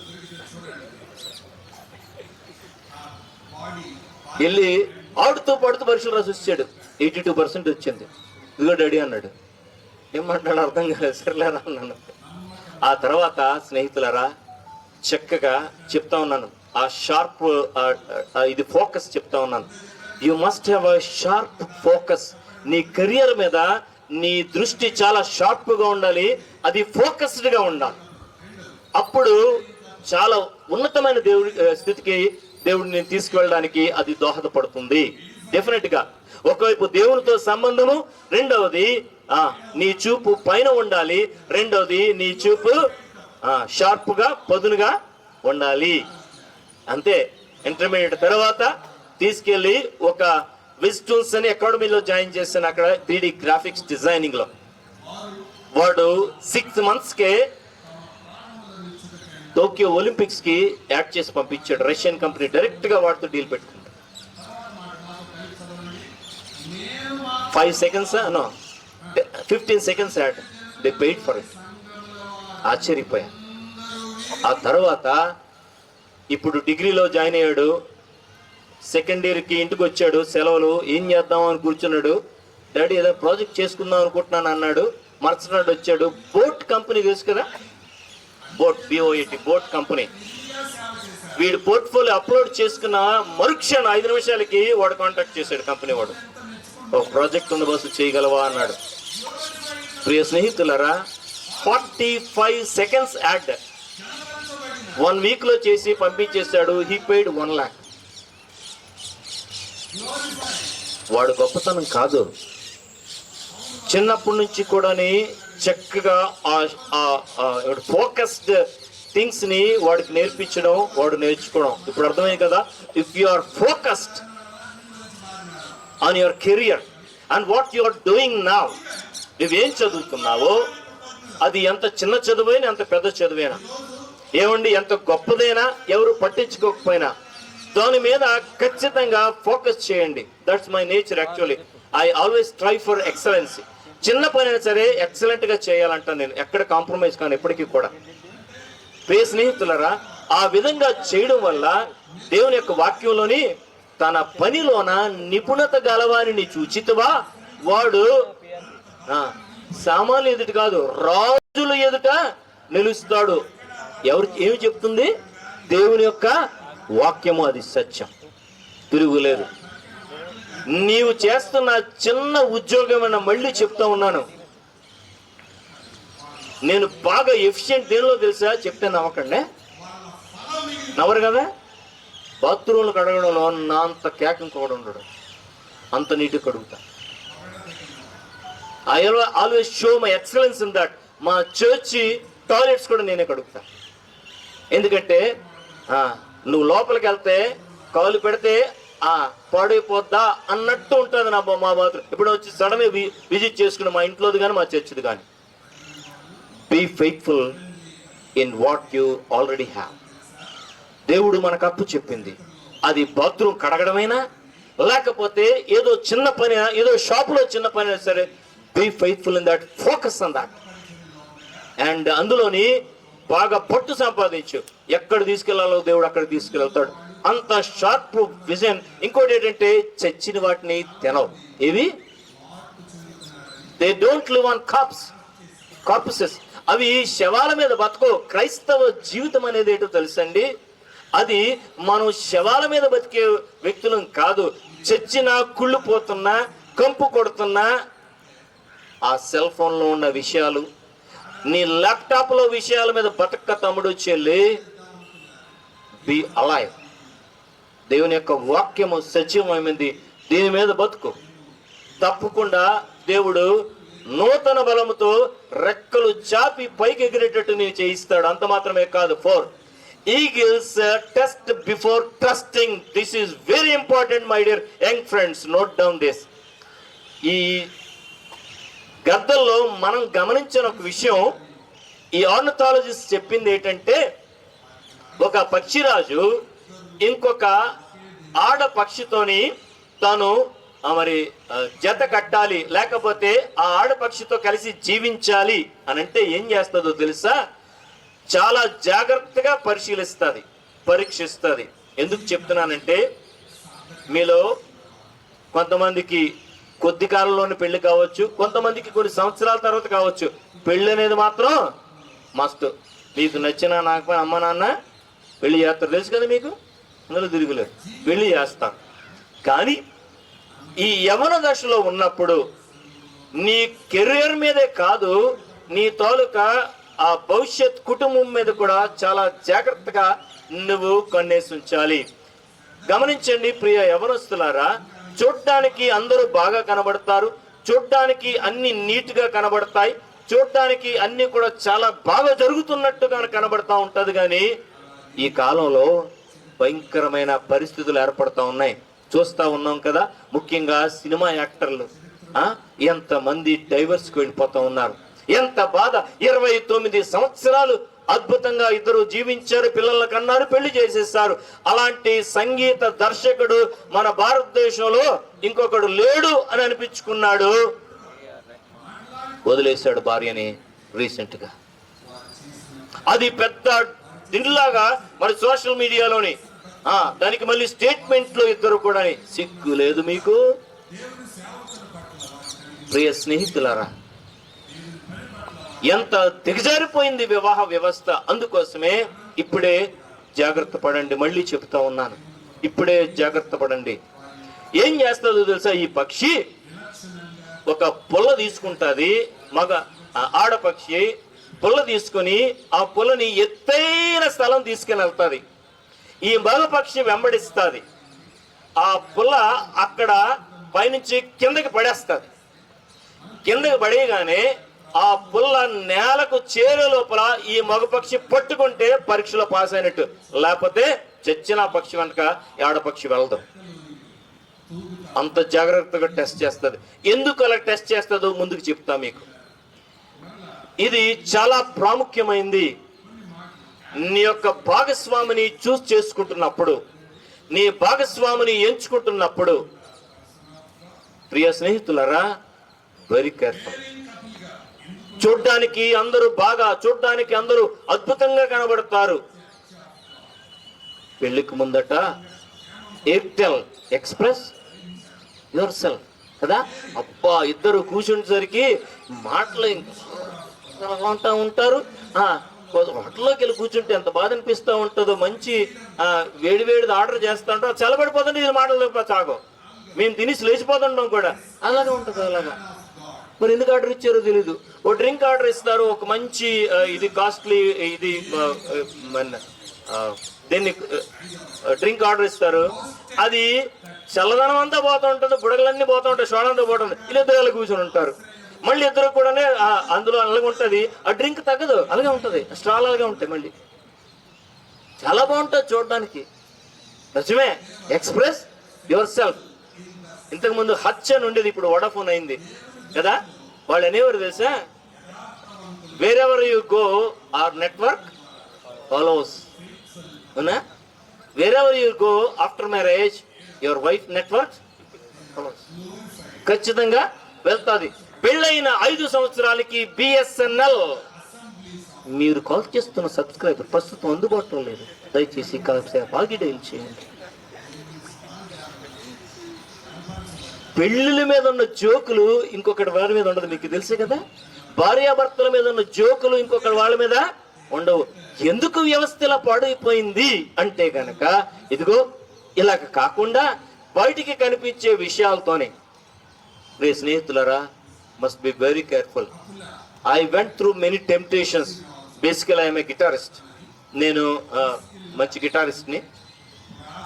మ్యూజిక్ మా అమ్మ వాళ్ళ దేని నుంచి వచ్చింది, అది దట్స్ హెరిడిటరీ. నాకు అమ్మ వాళ్ళు బెంగాలీ అమ్మ, బెంగాల్ నుంచి వచ్చింది కాబట్టి మంచి మ్యూజిషియన్స్ మా మామయ్య వాళ్ళు వీళ్ళందరూ కూడా.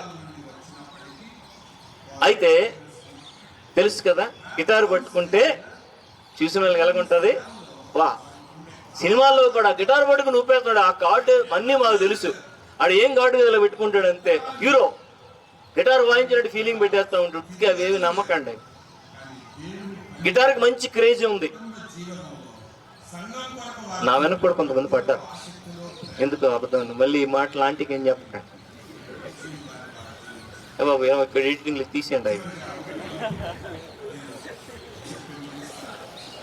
కానీ ప్రియ స్నేహితులారా, ఒక నిర్ణయం తీసుకున్నా, ప్రభువా నువ్వు నిర్ణయించిన వ్యక్తితో నాకు వివాహం జరగాలి. Yes, I stood on my decision. నా నిర్ణయం మీద నేను నిలబడ్డా. ఒక విషయం చెప్పనా, వినడానికి మూర్ఖంగా ఏమండి దీన్ని అర్థం చేసుకోవడానికి చాదస్తంగా మీకు కనబడతారు, కానీ జరిగింది నిజం. నా భార్యను ఎప్పుడు చూసానో తెలుసా, నేను పెళ్లి కాకముందు డేట్లన్నీ ఫైనలైజ్ అయిపోయిన తర్వాత ఒక ఫోటో ఒకటి పంపించారు. నేను ఎస్ చెప్పిన తర్వాత ఫోటో ఒకటి పంపించారు. ఓహో ఏమా అని అనుకున్నా. ఆ తర్వాత అంత డేట్లన్నీ ఫైనలైజ్ అయిపోయిన తర్వాత చెన్నై నుంచి వైజాగ్ వస్తూ మధ్యలో నెల్లూరు వాళ్ళది, మాకు వాళ్ళకి 5 డిస్ట్రిక్ట్లు అవతల, ఏ సంబంధంలా, అస్సలు కంప్లీట్గా అన్ని డిఫరెంట్. మా వసంతన్న అడిగాను, రేపు పెద్దన్న ఇంతకీ ఎవరు అమ్మాయి అంటే, ఒకసారి దిగి చూపిస్తాను అన్నాడు. దిగితే మొత్తాన్ని తీసుకెళ్ళి ఒక అమ్మాయి చూసి ఈ అమ్మాయి రా అన్నాడు. ఓహో ఏమా అని అనుకున్నాను. చికాకు ఏంటంటే మీ ఆంటీ వాళ్ళు సిస్టర్స్ 5 ఒకలాగానే ఉంటారు. నా సావు పెళ్ళయిన తర్వాత వెనక నుండి గౌపుమని చెయ్యేసామా గొడవలే, ముందుకెళ్ళాలి చూసా నా భార్య అనుకుని అప్పుడు పట్టుకోవాలన్నమాట. బాధలు ఏం తెలుసాయా బాబు మీకు? రైట్. 1995వ సంవత్సరము మే 16ని నా వివాహం జరిగింది. ఈ మే 16కి 30 సంవత్సరాలు అవుతుంది. దేవుని మహాకృపను బట్టి ఒక చక్కని క్రైస్తవ కుటుంబంగా, మాదిరికరమైన కుటుంబంగా 2 బిడ్డలను పెంచడానికి, వారిని ప్రయోజకులు చేయించడానికి ప్రభు కృప చూపిస్తూ ఉన్నాను. అవును, ఆ రోజు నేను తీసుకున్న నిర్ణయము నన్నే కాదు, నా కుటుంబాన్నే కాదు, నా సంఘానికి కూడా సవాలుగా నిలిచింది. ఈరోజు కూడా అనేక మంది మాదిరిగా తీసుకోవడానికి ఇష్టపడతారు. చాలా సంఘర్షణకు గురయ్యా ఆ నిర్ణయం తీసుకునే ముందు. ఎందుకంటే జీవితకాలం కలిసి ఉండాలి. ఇల్లు కొనుక్కుంటే ఇల్లు మార్చేయవచ్చు, ఏమండి, కారు కొనుక్కుంటే కారు మార్చేయవచ్చు, కానీ పెళ్ళైన తర్వాత you cannot change your decision. It's once for all life time decision. అది ఒక జీవితకాల నిర్ణయం. కాబట్టి కేర్ఫుల్, జాగ్రత్తగా ఉండండి. ప్రభువుని అడగండి. తప్పకుండా ప్రభు తన వాక్యం ద్వారా నీతో మాట్లాడతాడు. దేవుడు చెప్పిన అమ్మాయిని, దేవుడు చెప్పిన అబ్బాయిని గనక నీవు చేసుకుంటే గనక ఆ కుటుంబంలో సమస్యలు రాలేక కదండి. మా ఇద్దరు మనస్తత్వాలు వేరు, వ్యక్తిత్వాలు వేరు, ఆహారపు అలవాట్లు వేరు, అన్ని పద్ధతులు కంప్లీట్ గా వేరు. నేను ఫక్త్ వైజాగ్ వాడిని, ఆమె రాయలసీమలో పుట్టి నెల్లూరులో పెరిగింది. అన్ని పూర్తిగా డిఫరెంట్, అన్ని అలవాట్లు కూడా. కానీ ఈ 30 సంవత్సరాలు కలిసి జీవించడానికి, ఒక బలమైన క్రైస్తవ కుటుంబాన్ని కట్టడానికి దేవుడు కృపనిచ్చాడు. పక్షిరాజు చేసేది అది. ఖచ్చితంగా పరీక్షిస్తుంది, టెస్ట్ చేస్తుంది. ఏమండి, ఎప్పుడైతే ఆ పుల్లను పట్టుకుంటాదో అప్పుడు తన జోడిగా నిర్ణయించుకుంటుంది. కొంచెం ముందుకెళ్దాం. 5వ లక్షణం, ఈగిల్స్ ఎంబ్రేస్ స్టార్మ్స్. పక్షిరాజులు తుఫానుల్ని హత్తుకుంటాయి. అర్థమైంది కదా? ఎందుకో తెలుసా? పక్షిరాజు ఈగిల్ ఎప్పుడైనా సరే ఎక్కడ కంఫర్టబుల్ గా, ఎక్కడ సెక్యూర్ గా ఫీల్ అవుతుందంటే మంచి తుఫాన్లో. అదేంటండి అలాగంటారా అనుకోకండి, దిస్ ఈస్ ద ట్రూత్. అది నిర్ణయం, అది నిజం, వాస్తవం. ఏం చేస్తుందో తెలుసా? పక్షిరాజు ఎప్పుడైనా భయంకరమైన తుఫాన్లు వచ్చినప్పుడు ఆ తుఫాన్లు ఈ గ్రద్దకి మంచి అనుకూలమైన వాతావరణాన్ని ఏర్పరుస్తాయి. ఆ తుఫానికి పైగా ఉండే ఆ వాతావరణంలోని ఎప్పుడైనా చూసారా, గద్ద ఎంత పైకి ఎగిరితే అంత ఫ్లాట్ గా రెక్కలు తెరిచుంటది. రెక్కలు చాపి ఎగురుతుందా, రెక్కలు కొట్టుకొని ఎగురుతుందా? పక్షిరాజు రెక్కలు కొట్టుకొని ఎగిరేవి పిచ్చుకలు, కాకులు, అర్థమైందా? మిగతా చిలకలు అవన్నీ. గద్ద ఎప్పుడు రెక్కలు కొట్టుకొని ఎగరదు, రెక్కలు చాపి ఎగురుతుంది. ఎక్కడ అద్భుతంగా రెక్కలు చాపి ఎగరగలదంటే భయంకరమైన తుఫాను వచ్చినప్పుడు ఆ తుఫాను యొక్క ఆ వాతావరణానికి పైకి వెళ్ళి అక్కడ సేఫ్ గా ఉంటుంది. కిందకు వచ్చిందా పక్షిరాజు చచ్చిపోతుంది. ఎప్పుడైనా సరే తుఫాన్ని చూసుకుంటూని తుఫానుకు పైగా నిలబడాలి. అది క్రైస్తవ జీవితం అంటే. ఏదైనా ఛాలెంజ్ వచ్చినప్పుడు వెనకబడిపోక, ఏదైనా కష్టం వచ్చినప్పుడు, సవాలు నీ ముందు నుంచినప్పుడు భయపడి పారిపోక దూసుకొని ముందుకు వెళ్ళు.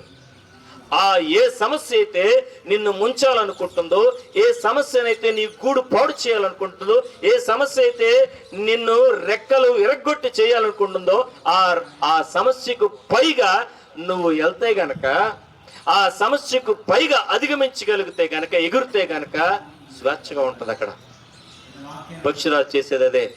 అదే ఆ మాటకు అర్థం. యవనస్తులు తప్పక తొట్టిల్లుదురు, యెహోవా కొరకు ఎదురు చూచువారు నూతన బలము పొందుదురు. వారు పక్షి రాజుల వలె రెక్కలు చాపి పైకి ఎగురుతారు. That's the meaning, original meaning. They fly above the storm. ఏ జీవితంలో తుఫాన్లో కొట్టుకొని వెళ్ళిపోక, ఏదో ఒక విషయంలో విఫలమయ్యిందని, ఏదో ఒక విషయంలో ఓటమి సంభవించిందని, ఏదో ఒక విషయంలో నేను ఓడిపోయానని, ఇవన్నీ టెంపరీ తమ్ముడు చెల్లి చెప్తా ఉన్నాను. నెవర్. నేను అనుభవించి వచ్చా వాటినన్నింటినీ కూడా, వాటినన్నింటి కూడా చవి చూసి వచ్చినోడే నేను. I never gave up. ఎక్కడ కూడా వదిలేదు. ఒక పరిస్థితి ఒకసారి వచ్చింది, దేవుడు అద్భుతంగా దాని నుంచి తప్పించాడు. 1995వ సంవత్సరంలో బిహెచ్పివి కంపెనీలో నేను పనిచేస్తూ ఉన్నప్పుడు అక్కడ ఎన్డిటి, నాన్ డిస్ట్రక్టివ్ టెస్ట్స్ అంటారు. ఎక్స్రేలతోని వెల్డింగ్స్కి ఎక్స్రేలు తీసి టెస్ట్ చేస్తూ ఉంటే ఎయిర్ బల్బ్స్ ఏమైనా ఉన్నాయా అని చెప్పేసి పెద్ద పెద్ద వెజల్స్ ఇంతకుముందు వెళ్ళాడు చూసేవారు కదా, ఆ వెజల్స్ బిహెచ్పిలో తయారు చేసేవారు. ఆ ఎన్డిటి ల్యాబ్లోని నేను టెస్ట్ చేసేదానికి ఉండేవాడిని. వాళ్ళు ఏం చేసేవారంటే, ఒక వెల్డింగ్ ఎప్పుడు కూడా ట్రబుల్ వస్తుందంటే ఆ వెల్డర్కి దీనికి వెళ్తుంది, నోటీస్ వెళ్తుంది. ఆ వెల్డరు ఈ ఎన్డిటి వాడు ఇద్దరు సిండికేట్ అయిపోయి ఆ వర్క్ ఆర్డర్ని ఆల్రెడీ ఓకే అయిపోయిన వర్క్ ఆర్డర్ మీద పెట్టేసి తీసుకొట్టి పంపించేవారు అన్నమాట. అలాంటి పనులు కూడా జరిగేవి. నన్ను ఒకసారి అలా చేయమంటే నేను చేయనండి అని అన్నాను. ఎందుకు చేయమన్నాడు? నేసు ప్రభు నమ్ముకున్నానంటే. ఇవన్నీ మాకు నేర్పించిన మీ వాళ్ళనే అని అన్నాడు ఆయన. ఆయన పేరు రామారావు గారు, నాన్ డిస్ట్రిక్ట్ టెస్ట్ ల్యాబ్ తాలూకు మేనేజర్ ఆయన. నేను అలాంటి వాడిని కాదు సార్ అన్నాను. ప్రియ స్నేహితులరా, నీకు యేసుక్రీస్తు కావాలా, జాబ్ కావాలా అన్నాడు. అక్టోబర్ 31, 1995. క్షమించండి, 95 కాదు, sorry 1985. Sorry, that's right. Intermediate అవగానే వెళ్ళాను. 1985, నాట్ 95. 1995 సంవత్సరం అక్టోబర్ 31. అదే ఆఖరిసారి ఉద్యోగం అయిపోయింది, ఇంటికి వెళ్ళాలి. ఇంటికి వెళ్ళి నేను ఉద్యోగం మానేసి వచ్చేసాను. అప్పటికి ఇంట్లో కష్టంగా ఉంది. నాన్నగారు ఒక్కరే బ్రెడ్విన్నరు, మిగతా 6 పిల్లలు చదువుకుంటా ఉన్నాం. అది చూడలేక నేను జాయిన్ అయిపోయాను. ఇంటర్మీడియట్ అవగానే మంచి ఎక్సలెంట్ ఫీల్డ్లోకి వచ్చాను. కొద్ది రోజుల్లోనే ఒక టెక్నీషియన్గా సెటిల్ అయిపోతాను. బీఆర్సీ వాళ్ళు, బాబా అటామిక్ రీసెర్చ్ వారు ఒక టెస్ట్ పెడతారు, ఆ ఫిల్మ్ బ్యాట్ చేస్తారు. అది వచ్చిందంటే నాకు పర్మనెంట్ అయిపోయినట్టు. కొద్ది 1-2-3 నెలల్లో ప్రియ స్నేహితులరా, రాత్రి ఇంటికి వచ్చా, ప్రార్థన చేసుకున్నా. మర్నాడు వెళ్ళడానికి అవకాశం లేదు. 2 రోజులు పోయిన తర్వాత చాలా బాధ అనిపించి చచ్చిపోవాలనుకోలేదు, కానీ ఇంటికి దూరంగా ఎక్కడికైనా వెళ్ళిపోదాం, మొహం చూపించుకోలేనని బయటకు వచ్చా. రమ్యరాజు గారని నాకు ఆయన మెంటర్. ఇప్పటికీ రమ్యరాజు గారు FMPBలోని చాలా ఉన్నత స్థాయిలోని చేసి రిటైర్ అయ్యారు. ఆ ఇంటికి తాళం వేసా. ఆయన లేనప్పుడు తాళం వేసి ఇలా బయటకు వెళ్తా ఉంటే 2 కుర్రోళ్ళు వచ్చారు. అన్న అన్న అన్నారు. ఏంట్రా అంటేనే, అన్న గుడ్ న్యూస్ క్లబ్ ఒకటి స్టార్ట్ చేస్తున్నావు అన్న, నువ్వే స్పీకర్ అన్నా అన్నారు. ఎవరిని దాస్తే ఇదేంద్రాడు పిల్లబచ్చేగడ, నేను లేదన్నా నువ్వు మరి చేలో పదన్నా మనం ఏదో అనుకుని లాక్కొని పోయారు. ఆ రోజు దేవుడు అలాగ ఆపకపోతే ఎక్కడ తేలేవాడిని ఏమయ్యేవాడిని తెలిస్తే. దేవుని బిడ్డలారా, ఆ రోజు బలవంతంగా దేవుడు అలాగ ఆపేశాడు. నాకు వెళ్ళాం. ఆ యొక్క క్యాంపులోని అనేక మంది పిల్లలు ప్రభువుని అంగీకరించారు. అప్పుడు దేవుడు నాతో మాట్లాడాడు, రే నేను వేరే ఉద్దేశం మీద పిలుచుకున్నాను రా, I have a purpose for you. అప్పటి నుంచి కూడా నాకు చేతనైన దాంట్లోని ఎక్సెల్ అవ్వడం నేర్చుకున్నాను. ప్రియ దేవుని బిడ్డలారా, చిన్న పనిలో కూడా నమ్మకంగా ఉండడం ఇప్పటికీ అలవాటు నాకు. I like that. అవును, ఖచ్చితంగానే ఆ తుఫానులు వచ్చినప్పుడు వాటిలో కృంగిపోకండి, దానికి పైగా ఎగరడానికి ప్రయత్నించండి, రెక్కలు చాపి. 5వది, ఈగిల్స్ ప్రిపేర్ అండ్ ట్రైన్. ఎంత అద్భుతం తెలుసండి, ఏ పక్షి కూడా ఇంత అద్భుతంగా తన పిల్లలకి ట్రైన్ చేయదు. ట్రైనింగ్ అనేది మీరు నేర్చుకోవాలంటే గ్రద్దల దగ్గర నేర్చుకోవాలి. ఆ పిల్లలు ఏం చేస్తాయి తెలుసా, ఎత్తైన చోట పెడతాయి కదా, పెట్టిన తర్వాత గుడ్లు బొదుగుతాయి. రోజు తెచ్చి ఏం చేస్తుంటాయి, పెడతా ఉంటే మామని అలాగే అనా మమ్మీ ఏంటి విన్ చేసే పొద్దున్నా ఉప్మా ఇంకేం లేదేటి వెంటనే ఏం చేస్తాము, స్విగ్గీ జొమాటో కదా, వా ఎంత ఈజీగా వచ్చింది, 2 నిమిషాల్లో వచ్చేస్తాయి. కానీ ఆ 200 రూపాయలు ఎవరివి, మమ్మీ డాడీ. అది మర్చిపోతూ ఉంటాం మనం. నిజమే యవనస్తులారా, కొన్నిసార్లు మీ తల్లిదండ్రులు మిమ్మల్ని చక్కగా వాళ్ళు ట్రైన్ చేస్తున్నప్పుడు, డిసిప్లిన్ చేస్తున్నప్పుడు మీరు దాన్ని తృణీకరించకండి. ఏమన్నాడు, నీ తల్లి చేయు బోధని, ఆ శిక్షణ తృణీకరించుకోండి. నీ జీవితంలో ఒక కార్యం చేయడానికి, నీ జీవితంలో ఒక ఉన్నతమైన స్థితికి తీసుకుని వెళ్ళడానికే మీ అమ్మా నాన్న రెక్కల ముక్కలు చేసుకొని, వాళ్ళ కన్నీళ్లు దాచుకొని, వాళ్ళ యొక్క శ్రమని నీకు కనబడినివ్వకుండా చేస్తూ ఉన్నారు. చూడడానికి కొంచెం చాదస్తో, చూడడానికి మరీ అని అనిపిస్తూ ఉంటుంది నీకు. కాదు, కొన్ని విషయాలు నేర్చుకోవాలి మీరు డెఫినెట్గా. ఇప్పటికేనండి మళ్ళీ చెప్తా ఉన్నాను, అద్భుతంగా మార్కెట్ చేసేది ఎవరు తెలుసా, నా కొడుకు కాదు, నా కూతురు. బ్రహ్మాండంగా మార్కెట్ చేస్తుంది. వైజాగ్ పూర్ణ మార్కెట్లోని ఏ షాప్ ఎక్కడో నా కూతురు తెలుసు. బీయింగ్ డాక్టర్ దే అన్ని నేర్పించాం చక్కగా. అది ఆ యూనివర్సిటీ ఆఫ్ విస్కాన్సిన్ మిల్వాకీ అమెరికాలో అద్భుతంగా పని చేస్తూ ఉంది. ఇప్పుడు అక్కడ కూడా షాపింగ్ చేస్తూ ఉంటే వాళ్ళ ఫ్రెండ్స్ వచ్చి 10 సంవత్సరాలకు మాకే తెలియదు, నీకెలా తెలుసు అని అన్న మొదలు పెట్టారు. అక్కడ చాలా చక్కగా వస్తువులు సమకూర్చుకుంటూ ఉంటారు. నిజమే, ఇక్కడ తీసుకెళ్ళేటప్పుడు ఒక విషయం చెప్తా వినండి, జాగ్రత్తగా నవ్వు వస్తుంది. తన యొక్క మెడికల్ ఎడ్యుకేషన్ ఫైనల్ ఇయర్లో పూర్ణ మార్కెట్ తీసుకెళ్ళి 2 కొండ చీపుర్లు ఇచ్చే, పట్టుకోమ్మా అన్నాను. ఎంగలో పెట్టుకుంది డాక్టర్ అమ్మ. సీరియస్గా వచ్చి అతను ఏం మాట్లాడాల. వాళ్ళ అమ్మ చూసి చాలా బాధపడిపోయి, ఏందండి డాక్టర్ అండి అది, శంకలో 2 కొండ చీపుర్లు పెట్టి పూర్ణ మార్కెట్ నుంచి, అంటే వైజాగ్ మెయిన్ రోడ్ అది, మధ్యలో పాలెం వరకు, ఎంత అన్యాయం, తప్పు కదా. నాకు అంత ఐడియా రాలేదు ఎందుకో కానీ.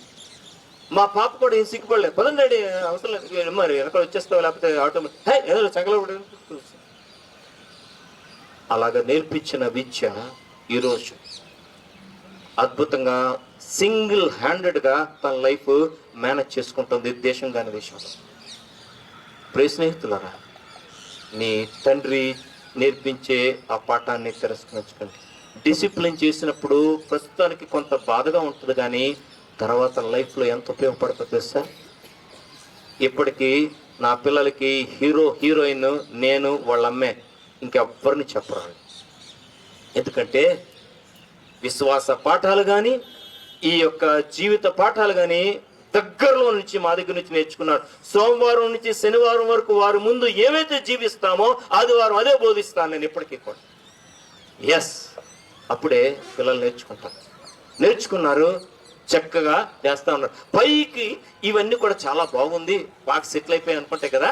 ఒక రోజున ఏం చేస్తుందట వాళ్ళమ్మ, నెమ్మదిగా రెక్కలా చాపుతుంది. This is actually scientifically proven. ఆ రెక్కల మీద ఈ పిల్లలన్నీ ఎక్కుతాయి, అలా తీసుకెళ్లి డబ్బుని కింద పడేస్తుంది.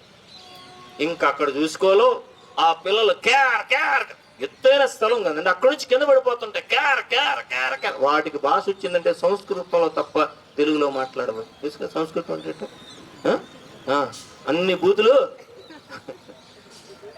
పెడతాము. సరిగ్గా కింద పడిపోయే టైంకి మళ్ళీ కిందకు వస్తుంది, ఇలాగా వచ్చి మళ్ళీ రెక్కల మీదకి ఎక్కించుకుంటుంది. వెళ్ళిపోయిన తర్వాత ఏం చేస్తుందో తెలుసా? మళ్ళీ గూళ్ళోకి తీసుకెళ్తాం. అమ్మయ్య డాడీ మంచోడు, మమ్మీ రావు కూడా చాలాసార్లు కదా. ఎందుకంటే మమ్మీ పొద్దున్నే లేపేస్తుంది. అవునా? ఏం పెట్టమని ఏం పెడతా తినమని చెప్తుంది. డాడీ ఏమంటాడు? సర్లే స్విగ్గీలో ఆర్డర్ చేసుకోమ్మా అని అంటాడు. మమ్మీ ఎలాగందో అలాగనుకుంటే ఈ పిల్లలు కూడా పైకి తీసుకొస్తుంది, లోపల పెట్టేస్తుంది. పెట్టిన తర్వాత డాడీ థ్యాంక్ యూ డాడీ అనే లోపల మళ్ళీ ఏం చేస్తుందంటే, ఇది చాలా తల్లిదండ్రులు కూడా చాలా ప్రాముఖ్యం.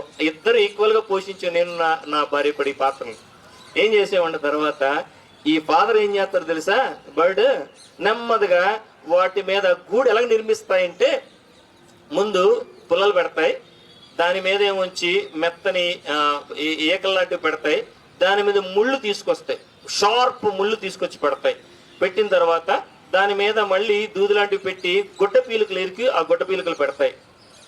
బాగా ఎదుగుతాయి కదా, ఎదిగిన తర్వాత గూడు కదలవు కదా, ఒక్కొక్క గుడ్డ పీకలు పీకేస్తూ ఉంటుంది. నెమ్మదిగా ఏం గుచ్చుకుంటుంటాయి. అందుకే ఎందుకంటే ఇక్కడ సౌఖ్యంగా ఉండిపోతే వెళ్ళొద్దు మమ్మీ, ఎక్కడ ఉండిపోతాను మమ్మీ అని అంటారు. అందుకే కొన్నిసార్లు అలాగా చేస్తుంది పక్షి. చేసిన తర్వాత పీకేసిన తర్వాత ఇంకా పిల్లలు లోపల ఉండలేని పరిస్థితి క్రియేట్ చేస్తుంది. తిట్టుకుంటాయి, ఎన్ని తిట్టుకున్నా సరే ఫైనల్గా గూడు చెదరగొట్టేస్తుంది, పూర్తిగా చెదరగొట్టేస్తుంది గూడు. అప్పుడు ఆ పిల్లలు ఎగిరి తమ సొంతంగా గూడు నిర్మించుకొని ఆ పిల్లలకి అదే నేర్పిస్తారు. అది పక్షిరాజు చేసే పని. That's the way the eagle train its eaglets. తన పిల్లలకి ట్రైనింగ్ ఇస్తుంది. అమ్మా నాన్న అలాగే అన్ని విషయాల్లో మీకు ట్రైనింగ్ ఇస్తున్నారు, తృణీకరించకుండా దానికి త్వరగా వెళ్ళిపోతాను. చివరికి వచ్చేసాను నేను కూడా. Right, eagles renew there strength. చాలా ఇంపార్టెంట్ ప్రాసెస్ అండి. ఒక్క పక్షిరాజులో ఉండే ఏకైక లక్షణం ఇంకే పక్షిలో ఉండదు. ఈ గ్రద్దకి ఒక 30 సంవత్సరాలు వచ్చేసరికి బాగా ముసలైపోతుంది, ముక్కు వంకరైపోతుంది బాగా, ఇంకా పొడవడానికి ఉండదు, రెక్కలు కూడా వీక్ అయిపోతుంది. ఆ టైంలోని ఈ పక్షిరాజుకి 2 ఇవి ఉంటాయి, దాని ముందు 2 నిర్ణయాలు ఉంటాయి. ఒకటి అలాగా కృషించి చచ్చిపోవడమా, లేదా సాధారణంగా ఏం చేస్తాయంటే ఎత్తైన రాతి కొండ మీదకి వెళ్ళిపోతాయి. వెళ్ళిపోయిన తర్వాత అక్కడికి వెళ్ళి మిగిలిపోయిన ఉన్న ఏకలన్నింటినీ పక్షి ఏకలన్నింటినీ పీకేస్తూ ఉంటుంది, రక్తం వస్తూ ఉంటుంది, పట్టించుకోదు, పీకేస్తుంది. పీకేసిన తర్వాత ఆ నెక్స్ట్ చూడండి పెయిన్ఫుల్ ప్రాసెస్ అని చూసారా, ముక్కు చూసారా, యాక్చువల్ ఫోటో అది, ఒక ఆర్నిథాలజిస్ట్ తీసిన ఫోటో అది. ముక్కుని నేలకేసి టపా బండకేసి కొట్టేస్తుంది. ఎంతవరకు అంటే ముక్కు పూర్తిగా విరిగిపోయే వరకు కొట్టేస్తుంది. కొన్ని నెలలు ఆ బండ మీద ఉంటుంది, ఎక్కడికి కదలదు. కొత్త ఏకలు పుట్టే వరకు, ఫెదర్స్ వచ్చే వరకు, ముక్కు మళ్ళీ షార్ప్గా ఎదిగే వరకు. ఆ తర్వాత ఇందాకలు నువ్వు చదివేవు చూసావు వాక్యము అది. Yes, that's the way the eagle renews its strength. నూతన బలము పొందుతారని కదా, దట్స్ ద వే. అది వాళ్ళ బలాన్ని రెన్యూ చేసుకునేది. ప్రియ స్నేహితులారా, ఎప్పుడైనా అయిపోయింది నా పరిస్థితి, ఇంకా నేను ముందుకు చదవలేను, వెళ్ళలేను ఇలాగ అనుకుంటున్నప్పుడు స్పెండ్ టైం విత్ గాడ్. దేవునితో కొన్ని రోజులు వ్యక్తిగతంగా గడుపు. ప్రభువా నన్ను ఏం చేయమంటావయ్యా, ప్రభువా నీ సన్నిధిలో నేను ఇంకా ఏం చేయాలి, లేక ముందుకు వెళ్ళాలి. ఆయనతో గడిపే సమయము నీ బలాన్ని రెన్యూ చేస్తాను. చూసే వాళ్ళకి వింతగా కనిపిస్తుంది, చూసే వాళ్ళందరికీ కూడా విచిత్రంగా కనబడుతుంది విడ్డూరంగా. కానీ పక్షిరాజు మాత్రం ఆ తర్వాత ఇంకొక కనీసం 40 సంవత్సరాలు, యావరేజ్ 70 సంవత్సరాలు బతుకుతుంది పక్షిరాజు. అంత మాత్రమే కాదు, రైట్ అయిపోయింది, right. That's the way eagles renew they strength. ఇంతవరకు ఈ లక్షణాలని చూసాం. ఆఖరిగా ఆ వాక్యాన్ని కూడా మనం చదువుకున్నాం. They that wait upon the Lord shall renew their strength. They mount on their wings as eagles. They shall run and not be weary. They shall walk and not faint. ఎప్పుడు ఓడిపోతాముడు పాప, ఎప్పుడు ఓడిపోను. ఆయన మీద ఆధారపడి నీ పరిస్థితి ఏదైనా ఆ బలాన్ని రోజు నీ క్వైట్ టైంలో, ఎందుకంటే లోకం పరిస్థితి బాగాలేదు, బయట సవాళ్ళు చాలా ఎదురవుతూ ఉన్నాయి, చాలా భయంకరమైన టార్గెట్స్ పెట్టేస్తున్నారు ఈ యొక్క సాఫ్ట్వేర్ ప్రపంచంలో. కానీ మనం నమ్ముకున్న దేవుడు మనకి నూతన బలాన్ని ఇచ్చేవాడు. మనం పక్షి రాజులకి. గమనించండి, మనం కాకులం కాదు. ఆ కాలువలు అంట సీమిండ్లు లేకపోతే ఆ పెంటలు తినడానికి we are not crows, we are eagles. When we wait upon the Lord. ఎప్పుడు కూడా నీ క్వైట్ టైం చేసుకోకుండా, పొద్దున్న లేసి ప్రభుతో గడపకుండా బయటకు వెళ్ళక, అది వేస్ట్గా కనపడుతుంది. కానీ you will realise later on in your life. తర్వాత అందులో పొందిన బలము నీకు అర్థమవుతుంది. నా క్వైట్ టైంలో నేను పొందిన బలమే ఈరోజు నన్ను నిలబెట్టింది. నేను ప్రభు దగ్గర యవనస్తుడిగా గడిపిన సమయాలే నన్ను ఈ లోకంలో పడిపోకుండా నన్ను నిలబెట్టాయి. ఈరోజు ఓ సక్సెస్ఫుల్ ఫాదర్గా, ఏమండి, ఒక నీతి నిజాయి కలిగిన సేవకుడుగా నన్ను నిలబెట్టాయి. నేను మళ్ళీ చెప్తున్నాను, I'm not a celebrity. I don't want to be a celebrity. I want to be a servant of God. No celebrity can be a servant of God. No servant of God can become a celebrity. అవడో celebrity ఎవడు కూడా దేవుని సేవకుడు కాదు. ఎందుకంటే దేవుడు మమ్మల్ని సర్వెంట్స్గా ఉండడానికి పిలిచాడు, కానీ సెలబ్రిటీస్గా ఉండడానికి పిలవాలి. ఖచ్చితమని దేవుడు నిన్ను ఎందుకు పిలుస్తున్నాడు, ఎక్కడ వాడుకోబోతున్నాడో, దేవుడు నిన్ను ఏ స్థానానికి తీసుకుని వెళ్తున్నాడో ఆ దాని మీద నువ్వు కనుదృష్టి పెట్టుకో. దాని మీదే కాన్సన్ట్రేట్ చేయి. టార్గెట్ తప్పక ఖచ్చితంగా ఆ కెరియర్ మీదే నీ ప్రభు నడిపించిన ప్రకారం వెళ్ళిపో. ఆయనతో గడుపు. ఎలా నడపాలో ఆయనకు తెలుసు బాగా. చెప్పాలంటే ఇంకొక గంట సాక్ష్యం చెప్పగలను ఈ విషయంలోను. How my daughter has found the will of God in her life last year. ఏ విధంగా ప్రభు సన్నిధిలో కనిపెట్టి ఓ అద్భుతమైన టార్గెట్ని చేసిందో అవకాశం ఉంటే రేపు చెప్పడానికి ప్రయత్నం చేస్తా. That's happened in my families life, in my daughters life. దేవుడు అద్భుతం చేశాడు. ఊహించేంతగా మా బంధువులందరూ కూడా ముక్కును వేలేసినట్టు చేశాడు. దేవుని బిడ్డలారా, ఆ దేవుడే కదా నువ్వు నమ్ముకున్న దేవుడు. నా కూతురేం ఆకాశం నుంచి ఉట్టిపడలేదే, నీలాంటి ఒక సామాన్యమైన బిడ్డే. కానీ ప్రభువుకు విలువనిచ్చింది. ప్రభు ఆమెను విలువైన దానిగా చేశాడు. దాన్ని బట్టి ప్రభుకే చేతులెత్తి నమస్కారం చేస్తా ఉన్నాను. ప్రభువునే పూజిస్తా, ఆయన్నే కొనియాడతా. తల ఉంచుకుందాం, కళ్ళు మూసుకుందాం, ప్రార్థన చేసుకుందాం. తల ఉంచుకుందాం, కళ్ళు మూసుకుందాం, ప్రార్థన చేసుకుందాం. నిజమే, మనం పక్షి రాజులుగా ఉండడానికి పిలువబడ్డాం. మనము రెక్కలు చాపి పైకి ఎగరడానికి పిలువబడ్డాం. కాలువల వెంట తిరగడానికి కాదు, వెంట కుప్పల మీద పడడానికి కాదు.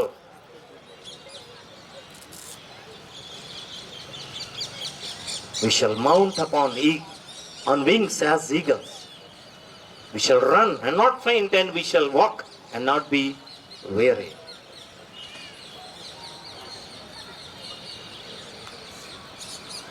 ఒక్క నిమిషం నీ జీవితాన్ని ప్రభు సమర్పించుకో. ప్రభువా, ఇంతవరకు అన్న చెప్పేది మాటలు ఇవి నిజమైతే నా జీవితంలో కూడా జరిగించాయా ప్రభువా.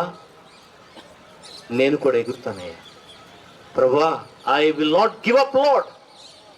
నేను వదిలిపెట్టనయ్యా. ఎంతకైనా ఎగురుతానయ్యా, ఎంతకైనా అధిగమిస్తాను ప్రభువా. నేను ప్రభు నేను చూస్తూ ఉన్నాను. నీ గురించి రాయబడిన మాటే తమ్ముడు చెల్లి, నీ గురించి రాయబడిందే. యవనస్తులు తప్పక తొట్టులుతారు, అయితే యెహోవా కొరకు ఎదురు చూసేవారు నూతన బలం పొందుతారు. వారు పక్షిరాజుల వల్ల రెక్కలు చాపి పైకి ఎగురుతారు, అలాగే పరిగెత్తుతారు, సొమ్మసిల్లక నడిచిపోతారు. ప్రార్థన చేసుకున్నాను. ప్రేమగల తండ్రి, దయగలిగిన మా ప్రభువా, ఇక్కడ కూర్చున్న యవనస్తుల మీద దయగల హస్తాలకు అప్పు చెప్తున్నాను తండ్రి. అనేకమైన సవాళ్ళు ఈరోజు మీ వాక్యం ద్వారా, ఈ పక్షిరాజు జీవితం ద్వారా మా ముందు ఉంచారయ్యా. మేము పక్షిరాజులం అయ్యా, మేము కాకులం కాదు ప్రభువా. తండ్రి, నీకోసం ఎగరాలయ్యా. మేము రెక్కలు చాపి ఎగరాలి, రెక్కలు కొట్టుకొని కాదు ప్రభు. దేవా, తుఫానులకు పైగా అధిగమించి ఇప్పుడు ఎదురవుతున్న ప్రతి పరిస్థితికి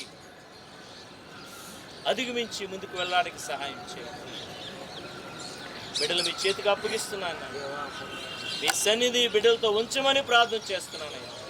దేవా ప్రభా, వీరితో నీ హస్తాన్ని ఉంచమని ప్రార్థన చేస్తున్నాను. అయ్యా ప్రభా, నీ రెక్కల మీద వీళ్ళని మోసుకొని తీసుకొచ్చావు కదా, ఎగరడం నేర్పించమని ప్రార్థన చేస్తూ ఉన్నాను. యేసు నామములో అడిగి వేడుకొచ్చున్నాము తండ్రి, ఆమేన్.